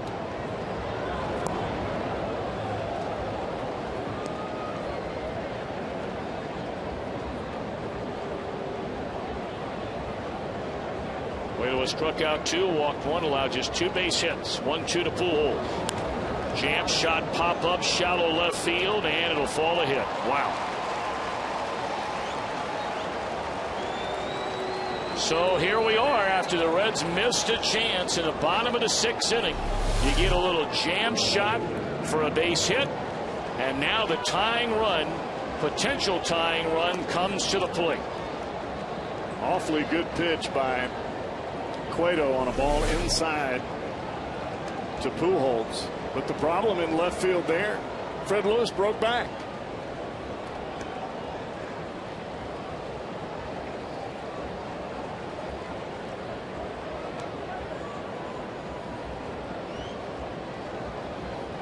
Well, here's Holliday, who, as we mentioned, walked in the 2nd inning. And then Cueto struck him out swinging in the 4th.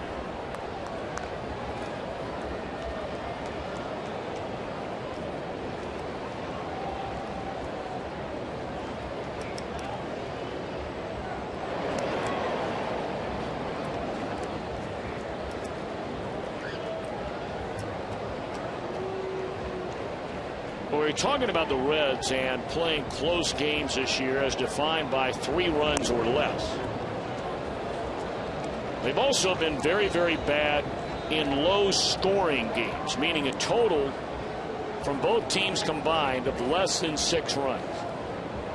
They've only won 10 while losing 18. They were nearly a 500 club in such games a year ago. And it's only natural it would be the case because of all the 1-run losses, 21 of them. Now, that's nearly half of their losses this year have been 1-run games. And it goes back to hitting in clutch situations, not necessarily with 2 outs. It could be any situation, but we just saw bases loaded and they left them out there against pitchers that really, from a major league standpoint, I mean, these guys just got here. They're AAA pitchers.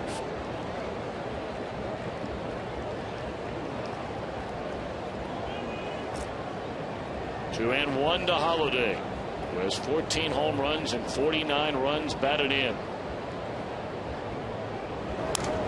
Jam shot, base hit again. Boy, Cueto could have made better pitches to 2 of the real premier sluggers in the game. I'm not so sure he could have, and that's what you get. Well, he's been working in all night, and you've got to keep those 2 guys in the ballpark as well as the guy that's standing at the plate right now. And I think that's one of the reasons that Ramon Hernandez is out there, is to remind him, to remind Johnny that those are 2 good pitches. You can't do anything about that. The only thing that you can do right now is to go after the hitter that's at home plate and forget about the 2 guys that are standing on the base paths. Well, you brought it up earlier. You look at the heart of this Cardinal lineup. And not only those guys run producers, they are just great hitters. I mean, those 2 pitches right there give you an indication. Most guys are swinging and missing or popping it up. They're not. They were both 94 and they were well in off the plate. Now Berkman, ball 1.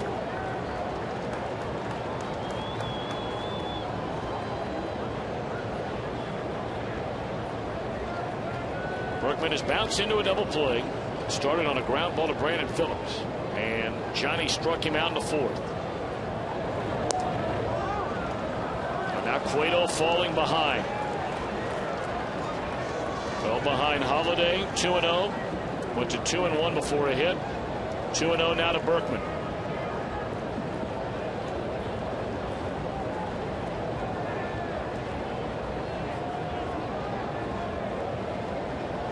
And if you're Cueto, you just have to keep making pitches. 1 at a time.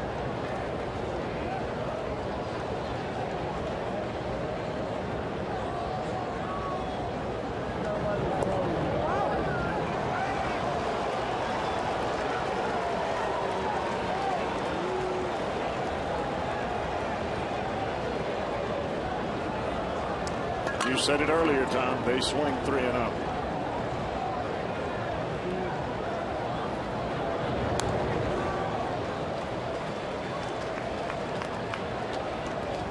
Throwing a fastball right down the can and a big swing by Berkman. I mean, that's the kind of cut. If a guy's going to swing 3-0, that's how you want him to do it.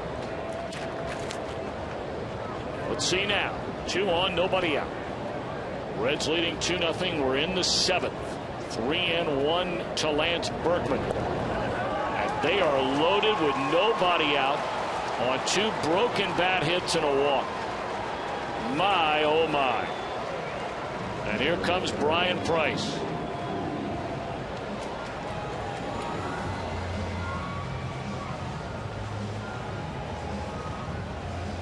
Pitchers cannot be perfect, and basically the Reds offense, seemingly every time Cueto takes a mound, almost force him to be perfect.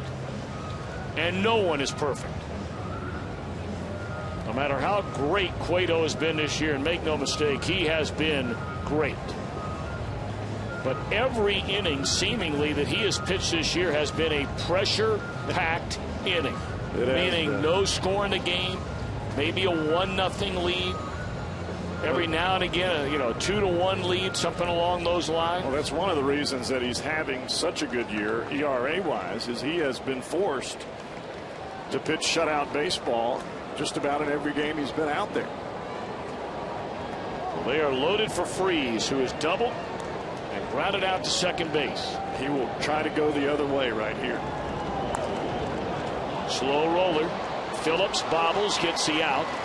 But scoring is Pujols, and it's a 1-run game. Everybody else moves up. Well, I tell you what, the Cardinals are having everything go their way in this inning.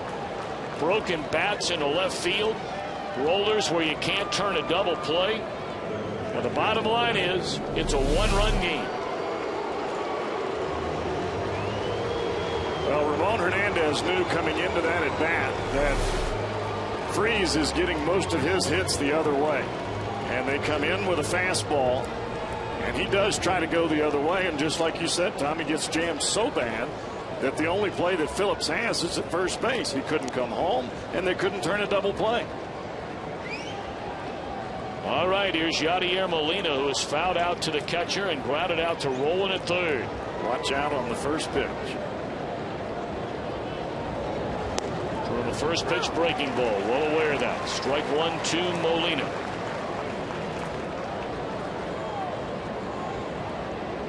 Reds have action in their bullpen for the first time tonight. Left-hander Aroldis Chapman cranking it up.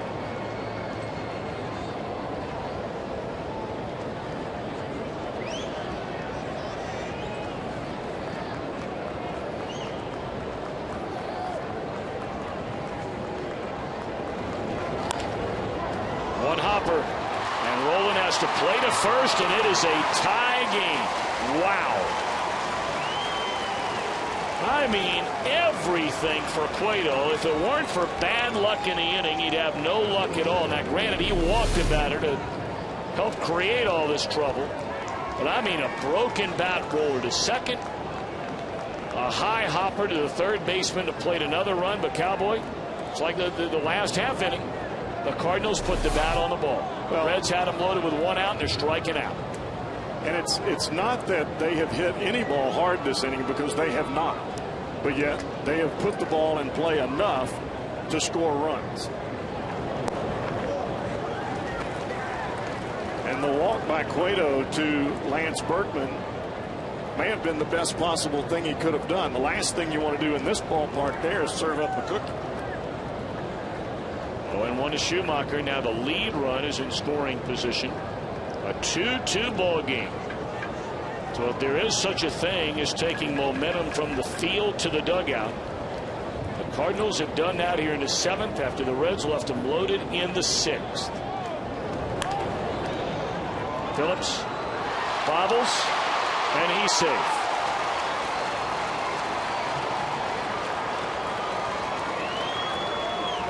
On to third goes Berkman. Looked like this ball hit the cut of the grass right as Phillips got to it, and took a hop up right over the edge of his glove.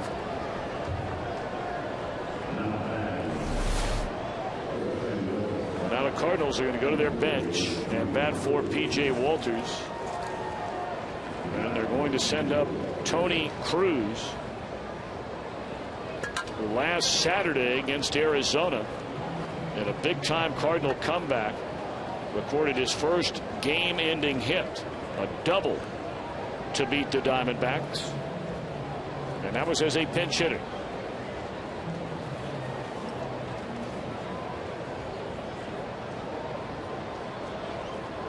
I think that's exactly what Hernandez and Cueto are talking about right now. You got to get it out here, and you don't want it to be the guy standing on deck.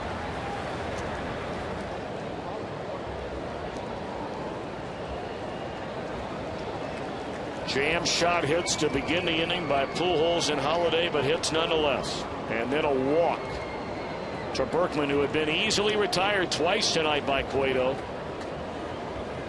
And really, you look back, that walk, granted it might be better, we know that, than allowing a home run, but it's a walk. And you advanced everybody else a base. And two subsequent ground balls have brought in runs, and now a base hit into right, and the Cardinals have taken the lead on a pinch hit single by Tony Cruz.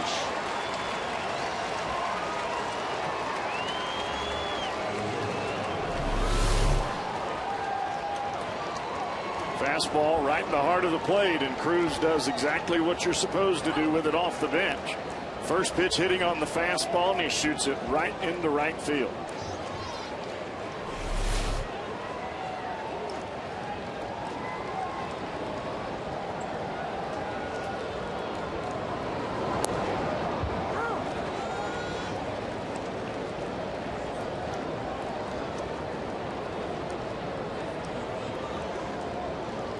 Oh, and 1 to Ryan Theriot, 8th man to bat here in this inning.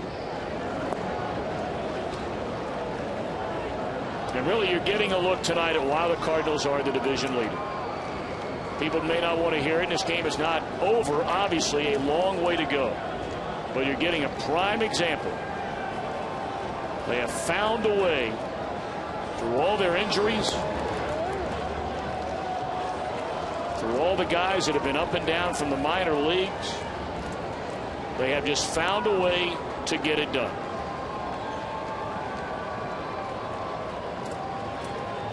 They did it on the mound in the bottom of the 6th, and they're doing it at the plate here in the top of the 7th. Well, it's a clutch play. I mean, that's what it boils down to. Slow roller here. And Cozart will throw out Theriot. Cardinals score 3 and lead by a run.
Out. Stick around after the game between the Reds and the Braves for a girls just want to have fun fireworks show featuring a soundtrack of top female recording artists thanks to Think CBG First. For tickets, call 513-381-REDS or visit reds.com.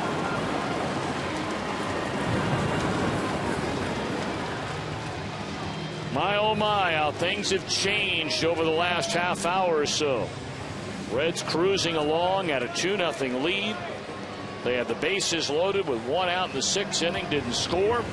Cardinals come right back with a couple of broken bat hits, a walk, couple of ground outs, a key error, a rare one by Phillips. And now the Cardinals lead 3-2. And Mitchell Boggs takes over on the mound, and Drew Stubbs will bat for Johnny Cueto, who allowed 5 hits tonight, 3 runs, 2 earned, walk 2, fan 2.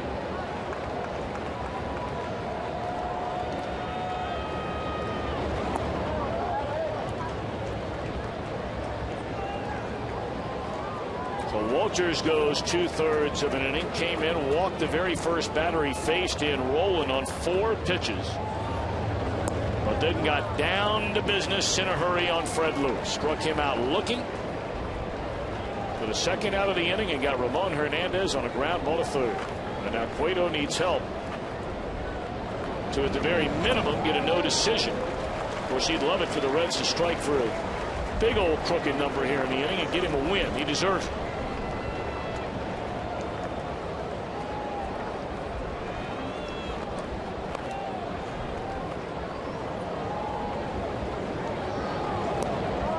Ball 4 to Stubbs. So you have your speediest base runner aboard to begin the 7th inning.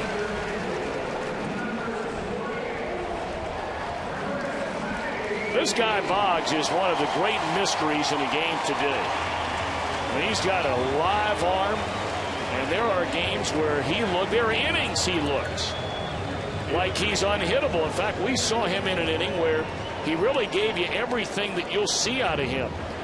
In that blowout Cardinal 8-1 win last Tuesday, he came into the game, he got an out, he walked 3 straight batters. Now granted, it was in a blowout game, but he walked 3 batters in a row. The crowd was booing him all over the place, but then he struck out the next 2 batters to end the game.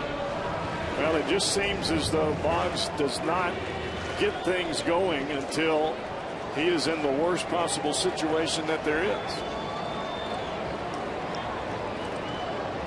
Heisey, who's homered twice tonight. First pitch on the inside corner, a fastball for a strike.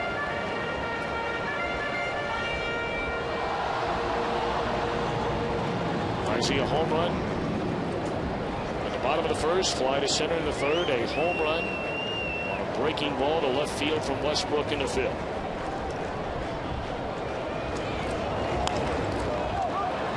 Nice pickup by Freese, and he throws it into right field. And Stubbs will advance on to 3rd.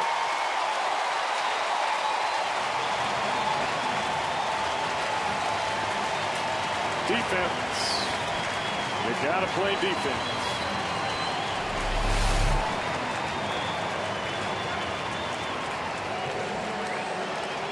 Double play ball. He backhands it. And even as he backhands it, he's looking at the second baseman running to the bag instead of at the bag, drops his elbow and airmails it into right field. Now Kozar on a 3, a single, bounced to 1st and grounded to short.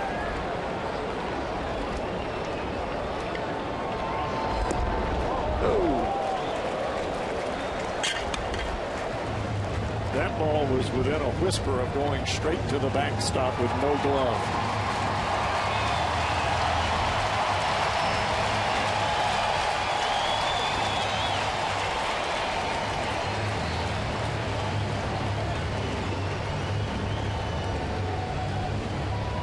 We talked about the Cardinals. You coined it clutch play, the way they were batting there in the top of the 7th. We'll see if the Reds can now answer with clutch play in the bottom of the inning.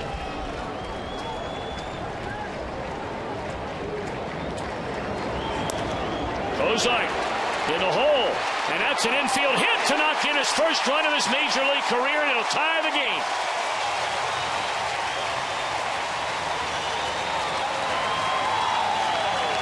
That came on a 1-0 breaking ball. And he just puts it in a spot where the play cannot be made. Ball down and away, pulls it right into the hole. Heisey hustling all the way. Well, you know, Cowboy, we talked about it when Cozart was brought up, and fans were screaming for it a long time ago. No one expects Cozart to be the savior of this team. No. But the only question was, when you brought him up, did you think your chances of getting better production at the shortstop position would occur? And so far, the young man has 7 hits in his first 20 major league at-bats. And is making all the plays you need him to make so far at short. He can play. So Boggs will leave as Votto's coming up, and he'll face Trevor Miller in a tie game.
Tonight, first RBI, and Joey Votto coming up. Cozart didn't hit it hard, but he hit it right in the perfect spot. Trevor Miller on from the Cardinal bullpen. Reds have 2 on, 1 in, and nobody out. And time called to the plate. Going back to what we were talking about earlier, Tom, about not striking out with runners in scoring position. That ball that Cozart hit, that's a prime example of putting the ball in play and good things happen.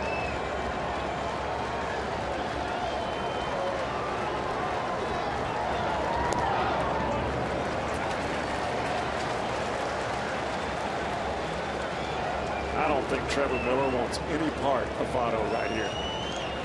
Well, he's in the game to face Votto. It'll probably be, well, it all depends on what happens, of course. 1-0 the count. You have Bruce 2 batters from now. And that ball's in the air to right center field. And that ball is up and bounces over the wall. Bad luck for the Reds there. It is an RBI double to break the tie. Had it just bounced up against the wall, that would have been a 2-run double. But how about Votto? Well, you said it at the beginning, Tom, when we started, or when the Reds started putting runners on base. Stubbs starts it with a base on balls. It is about clutch hitting in clutch spots. The Reds have struggled with this so much in the first half. They struggled with it back in the 6th inning, but now here in the 7th, once their backs are pressed to the wall, they come out swinging. Brandon Phillips going to be intentionally walked so they can leave the left-hander Miller in to face Bruce. Well, we said it an inning ago. And now we'll say the same thing again. You fell behind. You've taken a lead. Now can you kick the door down here in the 7th inning? You're going to have the bases loaded with nobody out. Your leading home run hitter. Your leading run producer so far this year is coming up. Cueto's team has put up a crooked number, but they want a big, hearty, beefy number here in this 7th inning.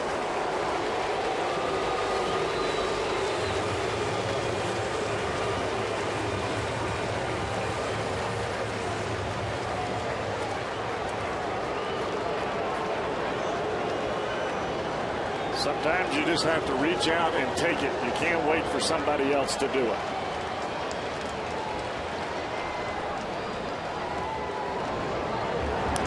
In the air, down the line, and bending foul. Didn't get much of it anyway. It sure looked pretty, or pretty, as you like to say. Pretty good, pretty foul. That was a hanging breaking ball that Bruce got on the inside part of the bat, or down the handle, if you will.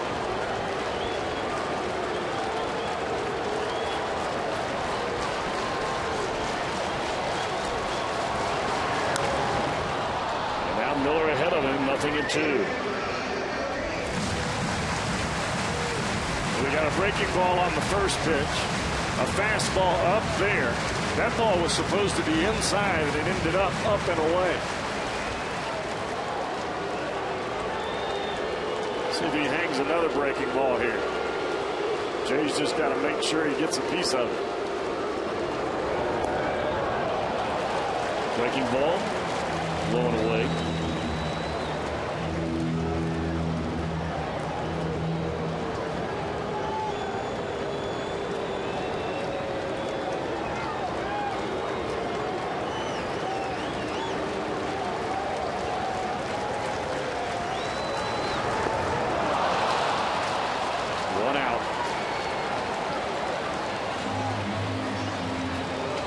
Back-to-back pitches in the same spot. And Jay guessing fastball there. He was way out in front of that breaking ball. Well, that's going to do it for Miller. Going to see our third pitcher in the inning. Reds lead by a run. We'll be back.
MLB.TV today. Baseball everywhere.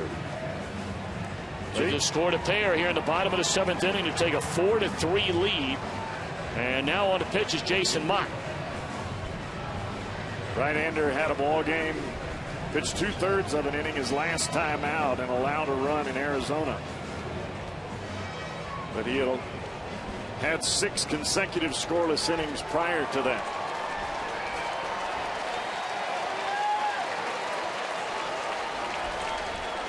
He is one hard throwing right-hander, but he can bounce it or throw it to the backstop in a moment's notice. So Zach Cozart, you know he'll be aware of that as a runner down at third base. All right, here's Rolen. Bases loaded, one out. Ball one.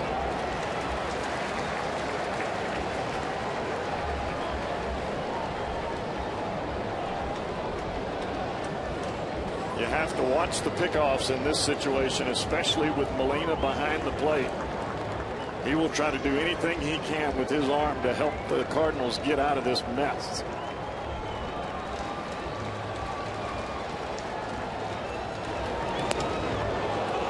Rolen helped him there.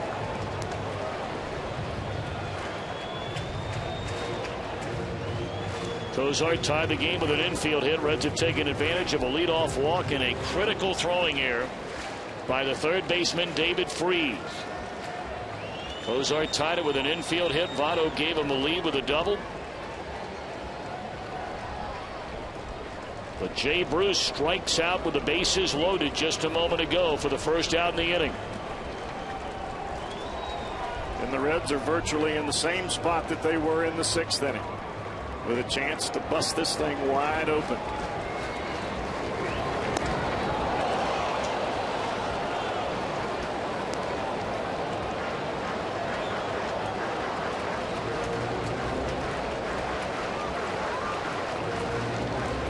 With a kid like Mott with that kind of arm on the mound, you have to get the ball down in the zone.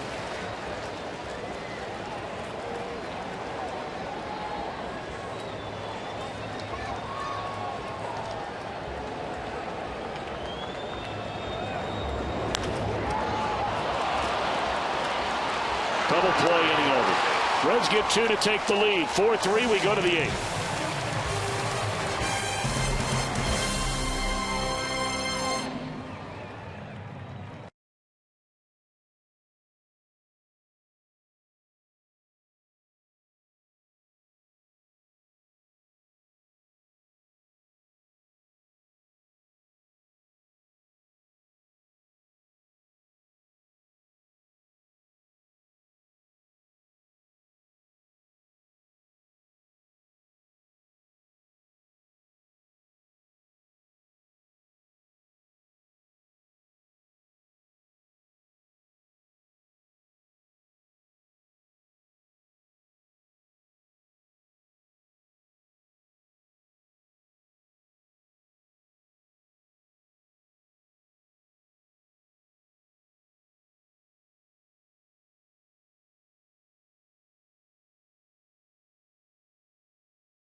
Tonight for Chris Heisey in the first inning and again in the fifth inning. Well, it must be nice to leave the box knowing that baby is headed for the seats.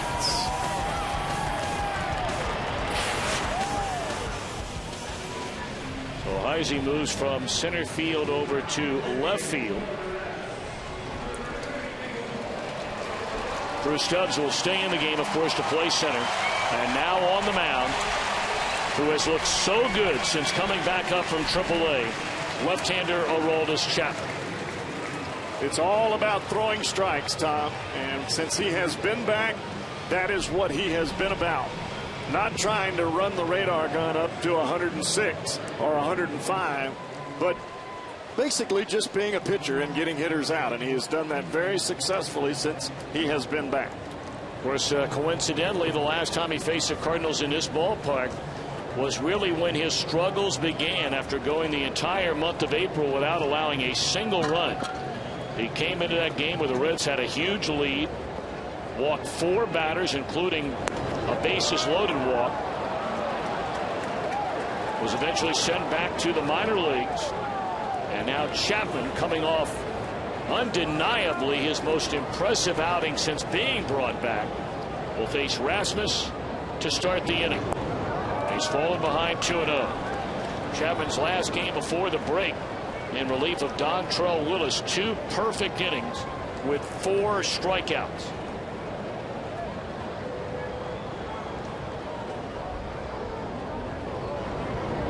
And he's fallen behind 3-0. For Chapman, the biggest issue is controlling that adrenaline animal that beats inside you. You got to slow everything down. There it is.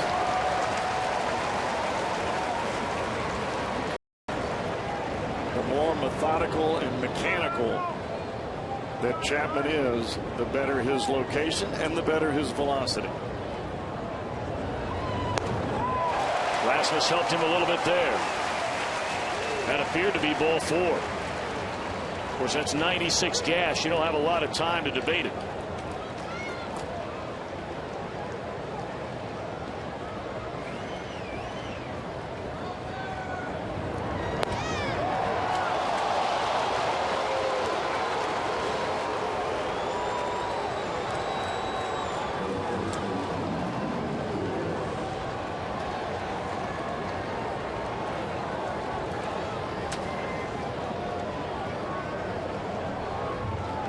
Leadoff walk.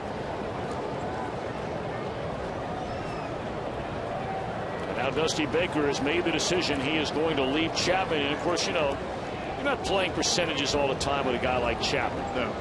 You have Massett ready in the bullpen.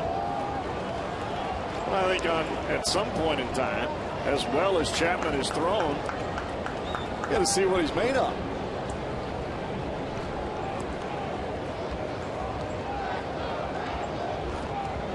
Really wasn't until his last couple of outings after being brought back up where he has pitched in games like this.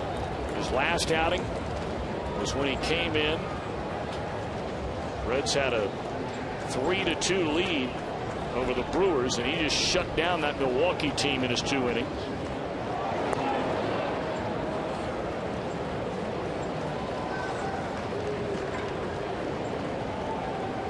One thing about Pujols, there aren't a lot of number 3 hitters where you see managers hitting and running, or at least starting runners while the number 3 hole hitter is at the plate. Cardinals will do it all the time with Pujols. He doesn't mind it. We had a conversation with Tony La Russa about that a couple of years ago. He said he told me when he first got to the big leagues, you do whatever you want whenever you want. Nothing's going to bother me up there. And that just gives you the idea of the confidence that Albert Pujols has within himself. Oh.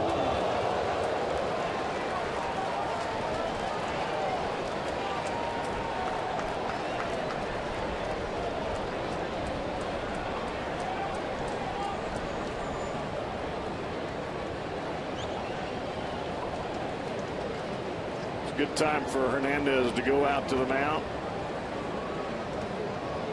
Give the left-hander a breather here. Calm him down, get him ready to go.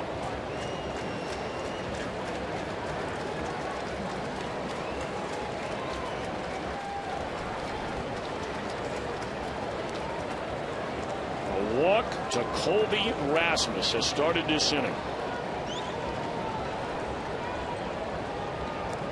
And now 2-0 on Albert Pujols.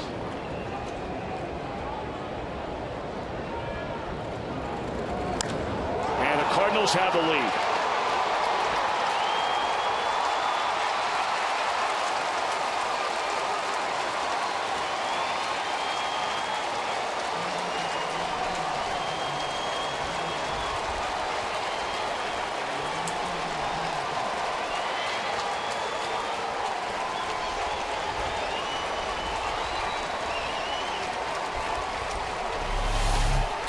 Right down Broadway.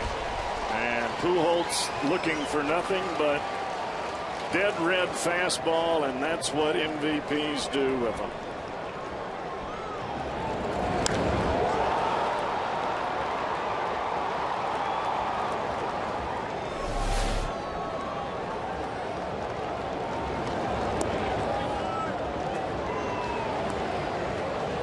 We've used the word over the last 2 innings a lot. Clutch.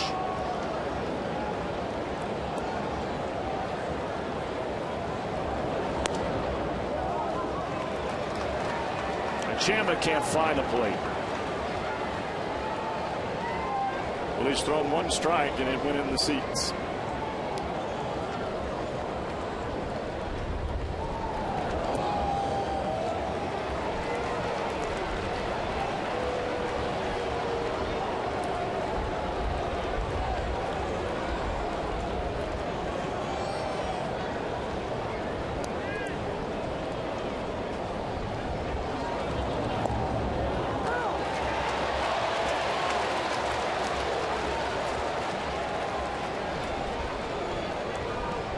Got a little help right there.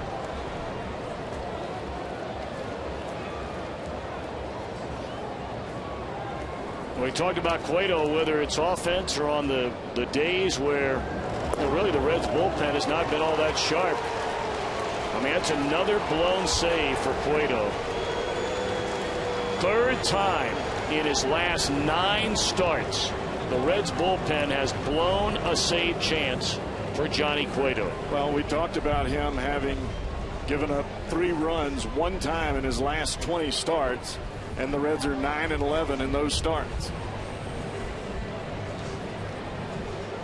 What a disappointing outing by Chapman, to say the least.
Walk to Holiday. Out goes Chapman. Part of a double switch.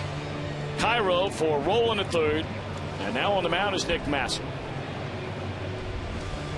Well, the Reds have got to stop the bleeding. Massey is in for one reason, and that's to get some outs here.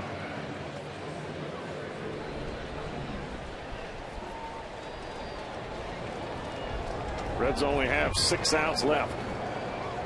You can't afford to give the Cardinals nary nothing.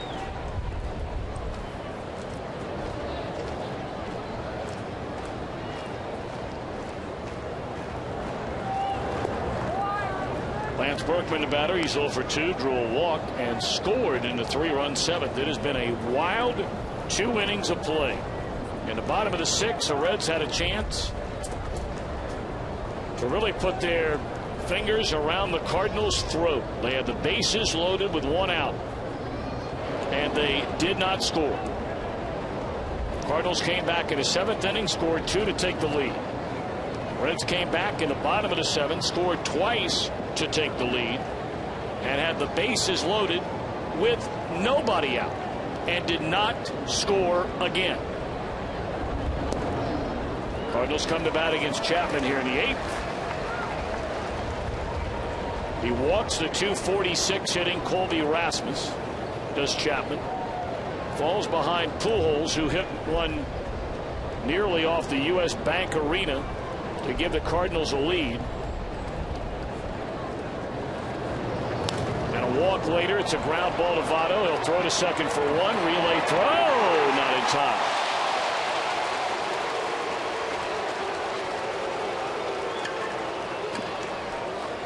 Almost appeared as Votto didn't know what to do with the ball when he caught it. He froze for a moment. I see what happened. He bobbled the ball. And then the return throw just not enough in time. Berkman is still getting down the line a little bit. Yep.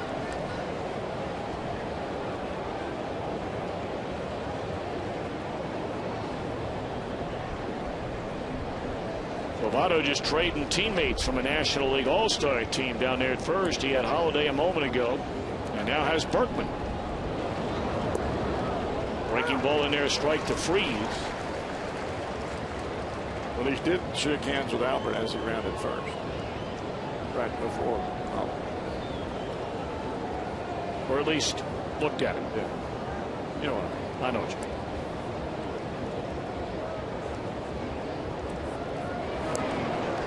Colorado has jumped in front of Milwaukee. Brewers batting in the 4th inning out at Coors Field in Denver, 2-0. Colorado in front. The Pirates, meanwhile, with a 3-0 lead over the Astros. That game in the bottom of the 6th inning at Minute Maid Park. But here, 5-4 Cardinals. Exactly what you and I were talking about as this game began. Milwaukee does not play well on the road, and Pittsburgh with a chance, with Houston in town, to make up some big time ground.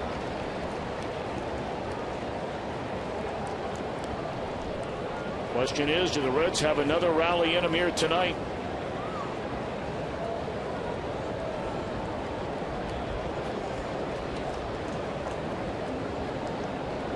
They had the lead the entire game, 2-0. So the Cardinals got the 3 runs in the 7th. Reds took the lead in the bottom of the inning. Cardinals with a 2-run home run from Pujols in the 8th. And there's a check swing and a foul ball. Still 0-2 on Freeze. The runner was on to go, and he'll come back.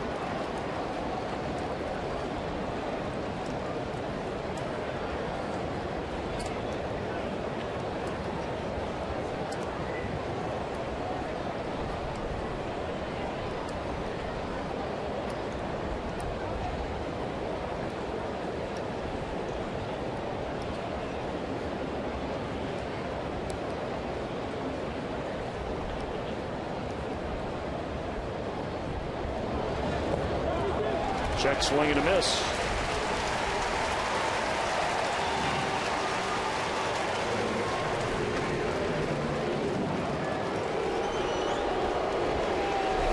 This is what you call a curveball. The old Louisiana breakdown.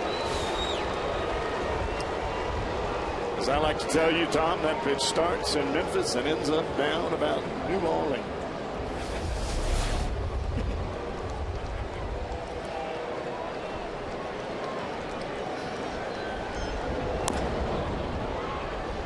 You know, you dropped another Louisiana something the other day. And I'm not quite sure what it was, but I had never heard it before. I've heard the Louisiana breakdown. But there was something else you were talking about. And it started with the Bayou State. There ain't no telling. Were we talking about crawfish? No, it was another base for you. It was inside of a game, and you were talking about something that happened in a baseball game. OM won the count on Yadier Molina, pitching out with Berkman, who was running on 1 pitch in the last at bat.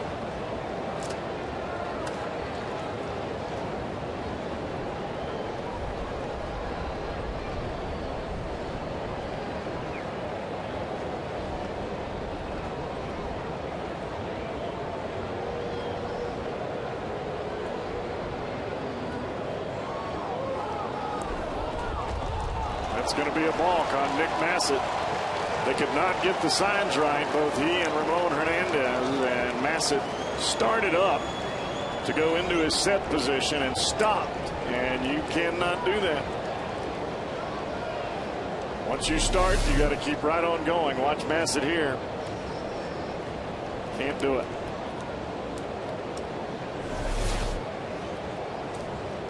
Once you start up, you got to keep going. And that happens when you are not sure what you want to throw in this situation. You're looking for one pitch as the catcher goes through the signs, and you think you see it, and it's really not there. Reds lead the National League in team balks this year. That's 10 of them.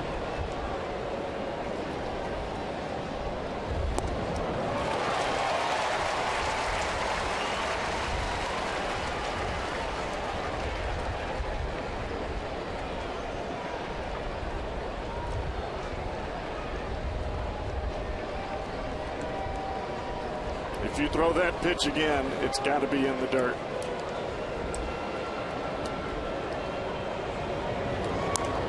Ran a fastball at 96 in on him, but Molina able to fight it off. Taking a peek to the bottom of the 8th inning. Reds will have Cairo, Hernandez, and Stubbs coming up. Hoping to come to the plate, trailing by just this one lone run.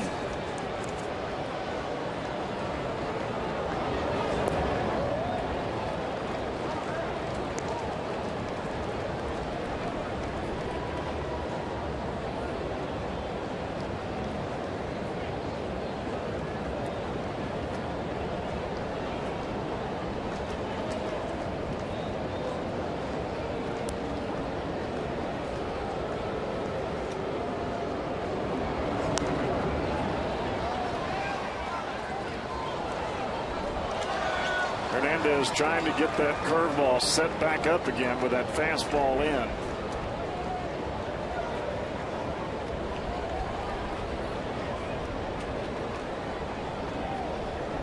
But as you know, Tom, with 2 strikes, Molina loves to go the other way.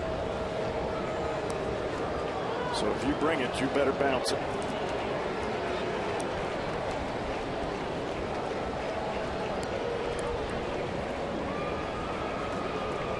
Well, they're having a tough time getting together out there, aren't they?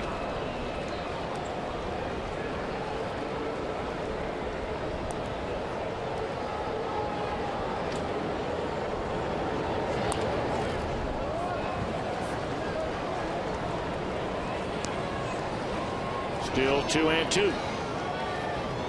You could see there how well Molina stayed back on that breaking ball. Tough 2-strike hitter, especially with a man standing in scoring position. So is he. He's tough anytime.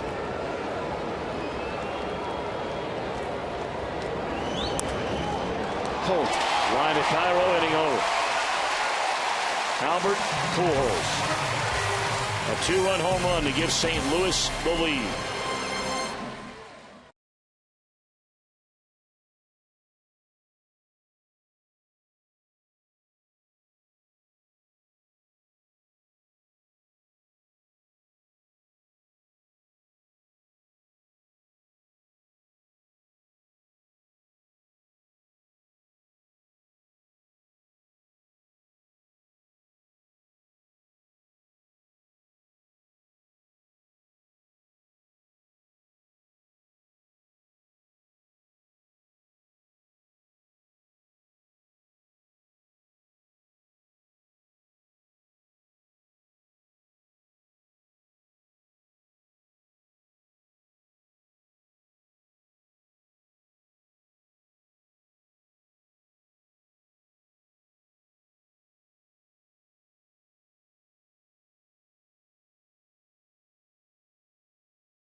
Play of the game came very early in the game. Third batter of the night, Heisey going up and over the wall to take away a home run. Or else it would have been a 2-home run night for Albert Pujols. King Kong couldn't have taken away the last one. And that's the one in the top of this 8th inning that gave the Cardinals, who have scored all 5 of their runs in the last 2 innings, a 1-run lead.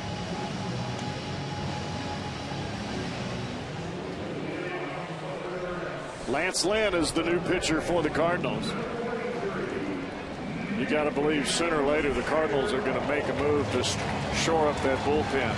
They've got some young guys coming out of there. Lynn put a couple of scoreless innings together against the Reds the last time they saw him.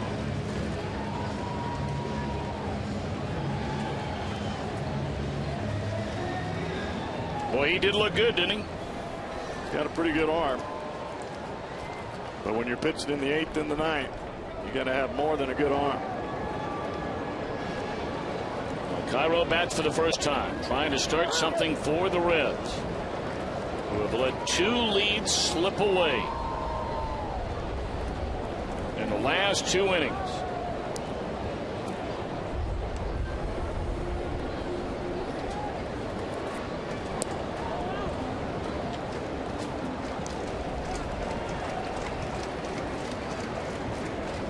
And not only leads slip away on the map,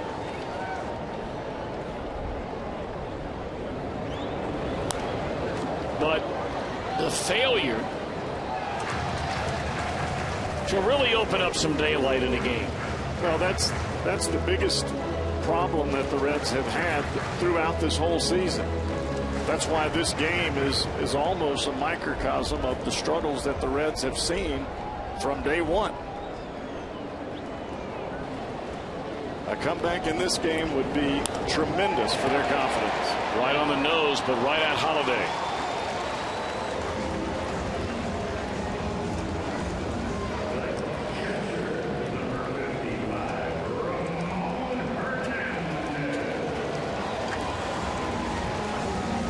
And you can call it bad luck or not getting the breaks or unfortunate or however you want to spin this thing.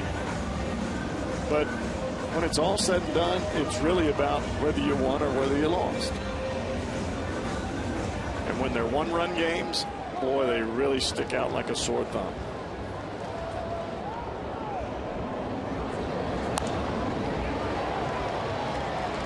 Well, it has taken 5 pitches for young Mr. Lynn to get 2 outs.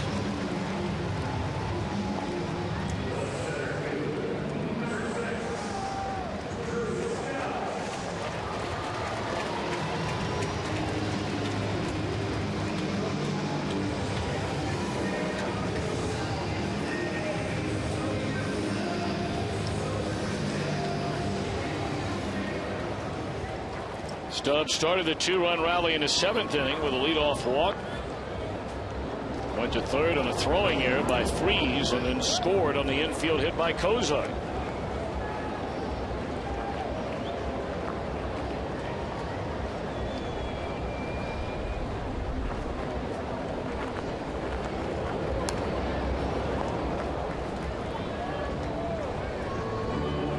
The thing about it for the Reds right now is even though you've only got 4 outs left, but you've got your guys coming to the plate that can tie this game up with one swing of the bat. Every one of them.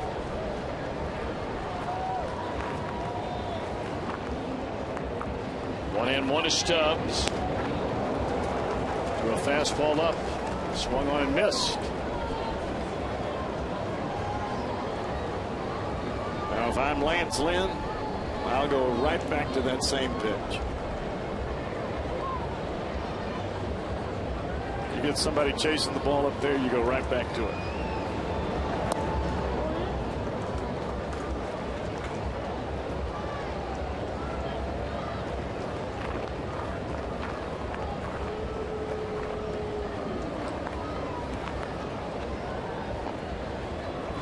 Two and two on Stubbs.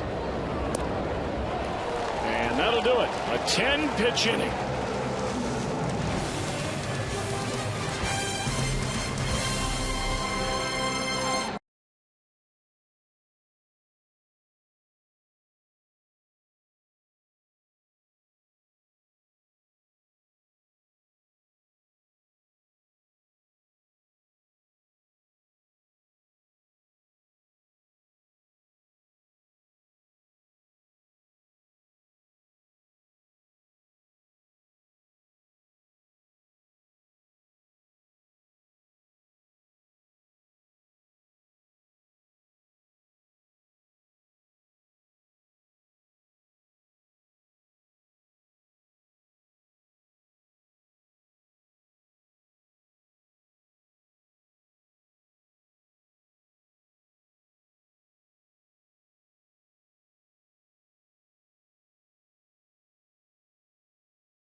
base on drive of the game. And boy, did he drive it.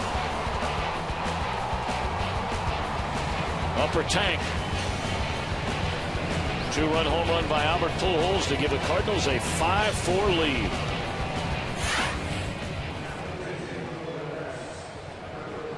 That guy can hit just about anything at any time, especially when you see that type of velocity over and over again. That's why I mentioned a while ago when you're in the 8th and the 9th inning, regardless of how hard you throw the baseball, if you're not moving the ball around and you're throwing the ball to the same spot, those good hitters, they're going to put contact on the baseball. And a guy like Pujols, that's what he wants. Well, now Bill Bray comes on. Bray has had a very, very good year. And Nick Punto hitting for Schumacher here. Reds go to the lefty and La Russa goes to the righty.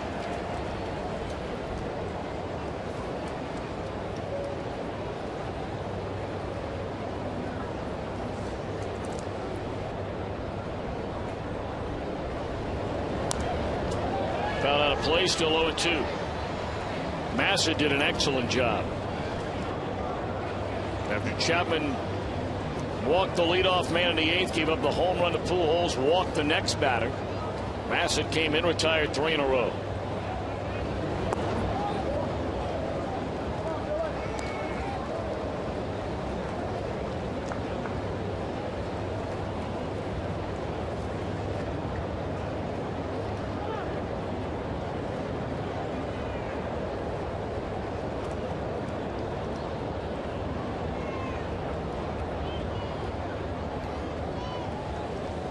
Officially a sellout crowd here tonight. First game back after the break. 41,238. And that one served into center field on a 2-strike pitch.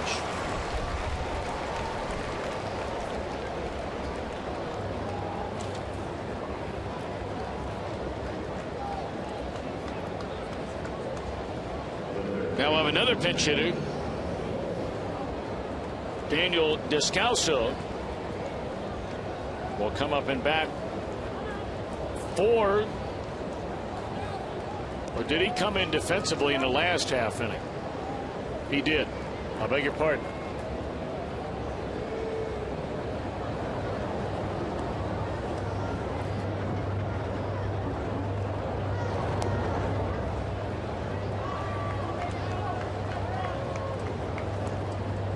So here's another guy who can swing the bat a little bit. Very versatile player. We've seen him play second. We've seen him play third. After the Reds last saw the Cardinals, he made his first major league start at shortstop. Had a 2-run double in the 8th inning against Arizona. He had a 4-hit game, a career high against the Reds a week and a half ago. Well, if you're going to be off the bench for Tony La Russa, if you're not a veteran player that can play a multitude of positions and you're used to hitting off the bench, if you're a young guy, you've got to play a lot of positions and you've got to be able to be fundamentally sound. Well, he must have missed a sign or something happened there, because Punto was thrown out by 15 feet. Well, I'm not sure if that was a bunt and run or if Mr. Punto just missed the sign. Because you're right, Tom. I mean, Hernandez just lobbed it down there to Cozart. Wow. Thank you very much.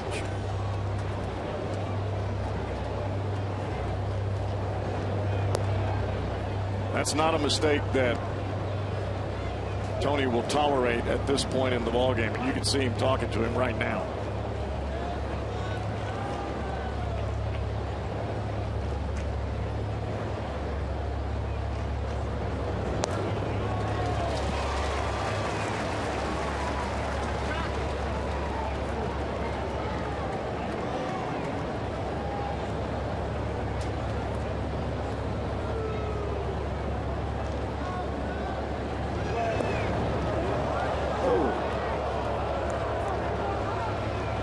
pretty good pitch.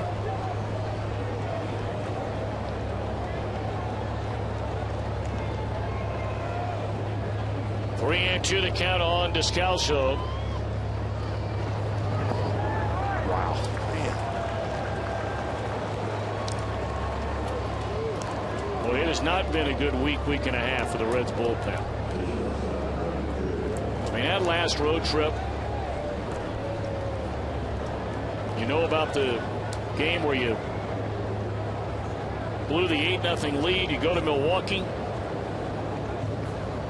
let a couple of games get away in the ninth, instead of winning 3 out of 4. You win 2 out of 4 tonight. Chapman faces 3 batters, doesn't retire anybody. Bray doesn't get anybody out outside of a missed sign.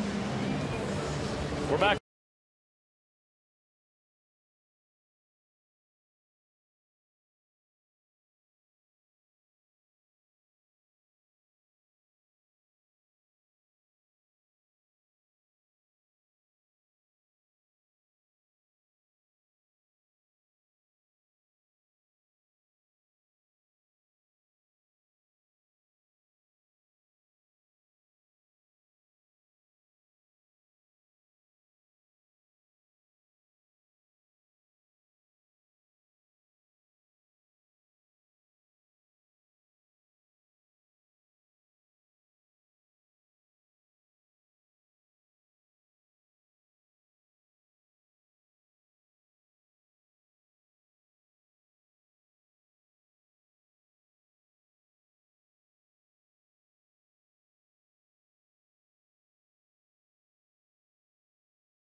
You've got to throw at least 2 times, long toss or something of that nature, where you're really cutting loose the baseball, or you're going to come back and have no feel for the ball at all.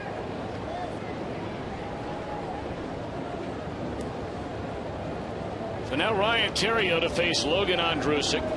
1 out in the inning, and after a walk, Gray issues to Descalso. Theriot looks at a ball.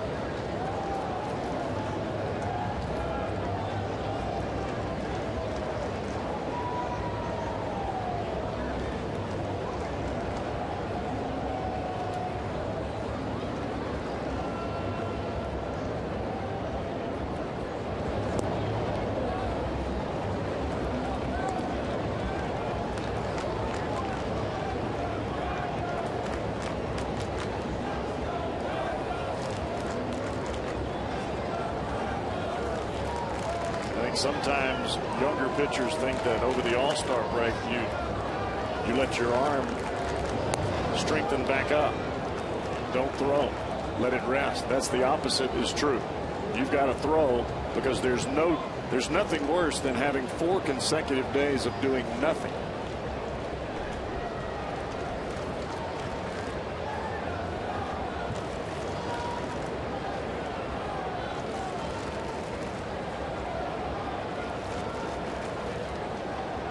The last thing that you want right here is to get Pujols back to the plate. You got 2 batters to get 2 outs. And Andrusik is all over the place. Now you got 1 batter.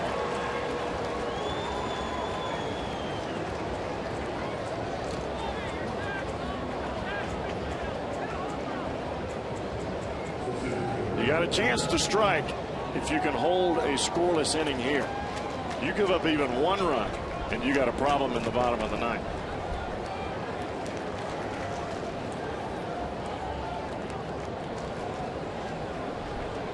Well, here's a left-handed batting Rasmus, and of course he was a guy who came up. Hard to believe it's only an inning ago. There's strike one as it's fouled away. But it was only the Cardinals' last at bat. The Reds had just scored twice in the bottom of the 7th inning, and even though they failed to add to that lead with the bases loaded and none out, when Bruce struck out and Roland bounced into a double play, they still had the lead. But Rasmus walked, and after Aroldis Chapman fell behind 2-0 on Pujols, the Cardinals had the lead on the next crack of the bat.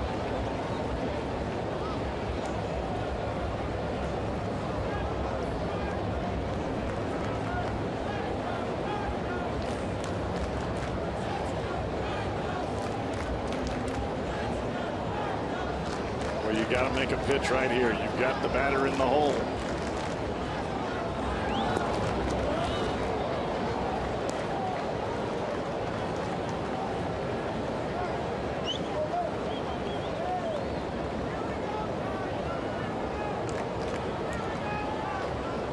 Rough part about this here is Rasmus can run, and he's coming out of the left side. Even on a hard ground ball, you got a problem.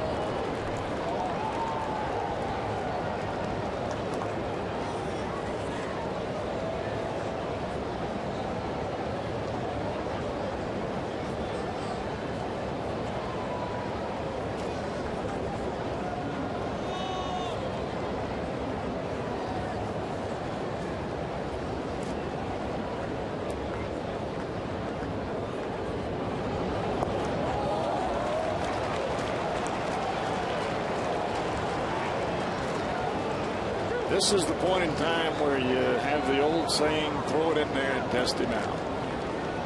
Because you can't walk this guy. Ran to the count. Struck him out 2 away in the inning.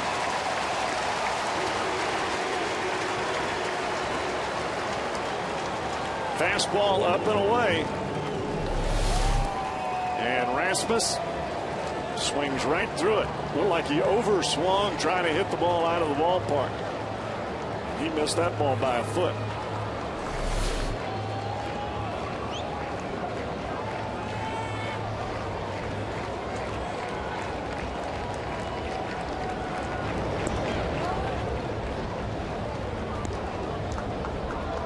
Albert Pujols, boy, you talk about stepping up when his team has needed him the most. His first 2 times up tonight had the home run taken away by Heisey. He led off the 4th inning and hit a ground out to Roland. But with his team down 2-0 in the 7th inning, what's he do?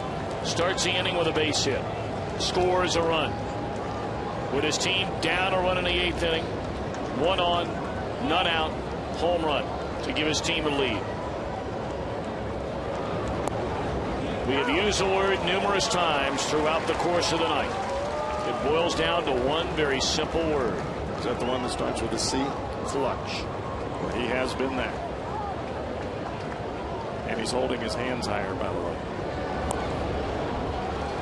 That ball might come back fair. And Andrusic and Pujols realized that right away. All of a sudden, he took off running with all the English there off the end of the bat. Had it stayed on the dirt, that ball would have come back fair. The grass is the only thing that stopped it. And alertly, Andrusic was all over. Oh, yeah. When you got Pujols up there, if the ball's anywhere close to being fair, you get on it in a hurry.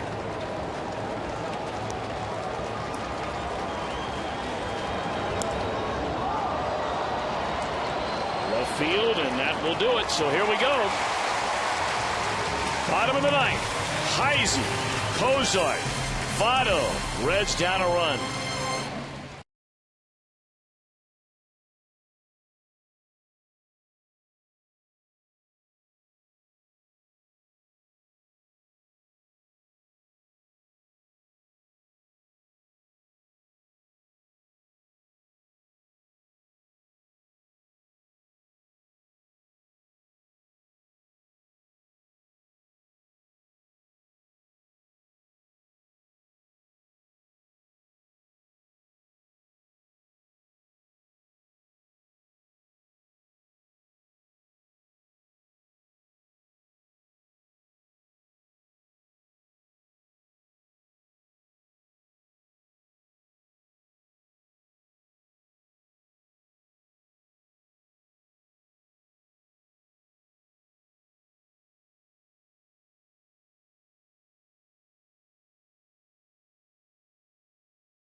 on the mound. He's only blown 2 saves since taking that job over from the departed Ryan Franklin.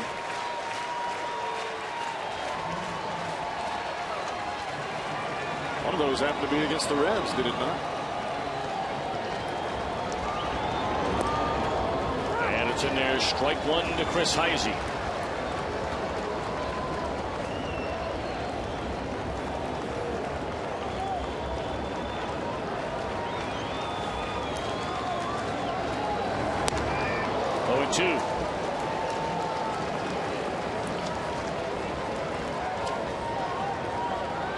This is where, as a veteran player or as a veteran hitter, you have to keep yourself, or a hitter in general, keep yourself from overswinging and trying to tie it up with one swing of the bat. Let your adrenaline guide you and give you that energy, but don't try to add any extra. If you do, you're going to pull off the ball, or you're going to swing at a pitch that's out of the strike zone. I see a pair of home runs. Bounces that one foul.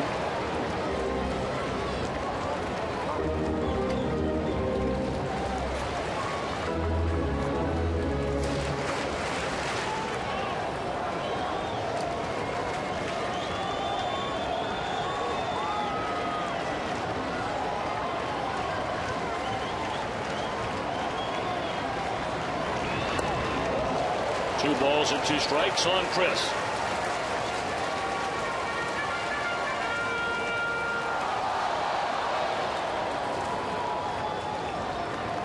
Fernando Salas not overpowering, but for the most part keeps the ball down, and he's got an awfully good breaking ball. A fastball up there to Heisey, who fouls it away, and the count remains at 2 balls and 2 strikes. Of course, for the All-Star break, it's not a big deal at all. Salas is their last pitcher available in the bullpen. But we say not a big deal. Your number 4 and 5 starters are all available in a game like tonight. Right. But that is the Achilles heel of this Cardinal club, is that bullpen. But they obviously have come up awfully big tonight. This looks like an off-speed pitch. Split finger that runs in on Heisey. Looks like a fastball until the last second. That baby just dips in. Well, you know, we have long said and long believed, and probably still believe, the one distinct advantage the Reds have had over the Cardinals and the Brewers, for that matter, has certainly been the bullpen. As Kozar comes up with a hit, his 3rd of the night. He's aboard for Joey Votto, but we're just trying to talk about that. I mean, you can say, hey, look, it was Cordero who, you know, gave up the 3 save chances on the last road trip. But the bottom line is there have been some chinks in the armor here of late from the Reds pen.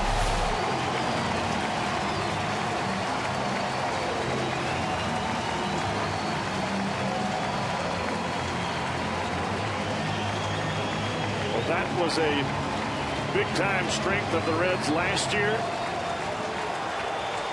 And you'd like to see a whole lot more of it here in the second half. Right now, Votto. Kozar held on, of course, by Pujols.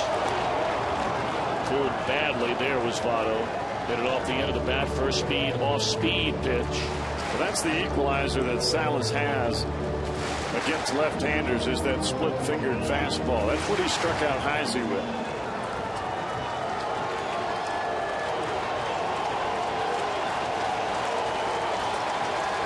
Votto hits in each of his last 2 at-bats, including that double to give the Reds a lead in his 7th. Off the end of the bat, sinking liner, caught by Berkman. And the Reds are down to their final out.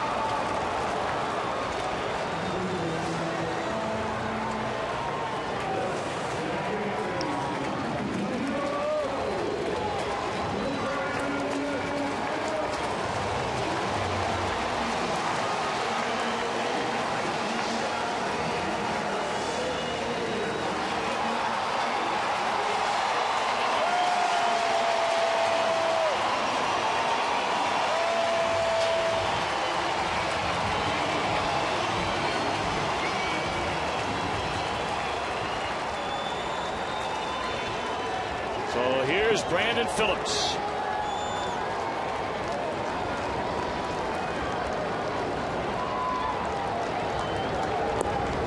Breaking ball away.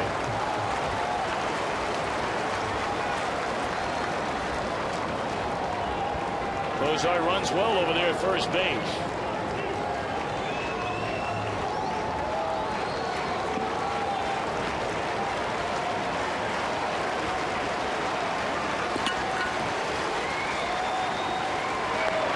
Remember when the Reds were in Milwaukee when Cozart was brought up. What a hit and run. He scored all the way from first on what was scored a single off the bat of Ramon Hernandez on a ball into right center field.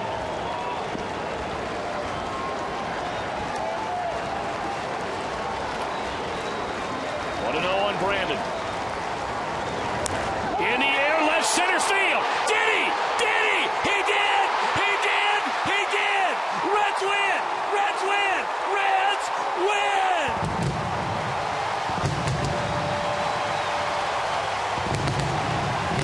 Well, I tell you what, we've talked about the C word all night. That is clutch. Oh, my goodness. What a way to start the second half.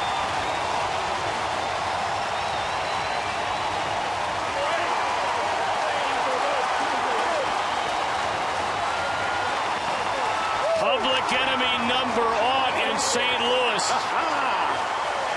And he throws the dagger in the belly here. Wow, what a way to end it.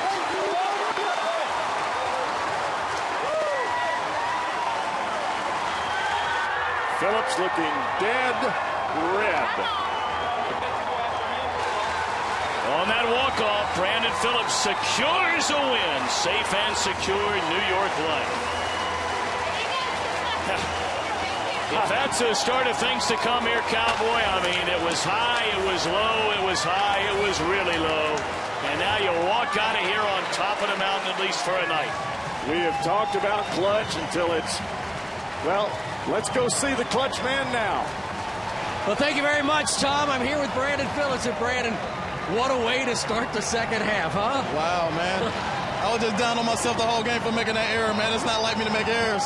And, you know, I was just thinking in my head, I got to do something to pick the team up. We really needed that, man, and I'm just happy we got that game. You come up here in that last inning, you're looking to drive something because you got a guy on first who can run. He gave you that fastball, and you deposited it in the seats. Oh, yeah, man, it felt good, man, just to hit that ball, man. Right now, I don't know what to say, man. It just feels good to get that win. I just try to go up there and just try to hit something real hard. Hopefully something can happen, and it did. You knew that was gone immediately, didn't you? Oh, yeah, it felt good, man.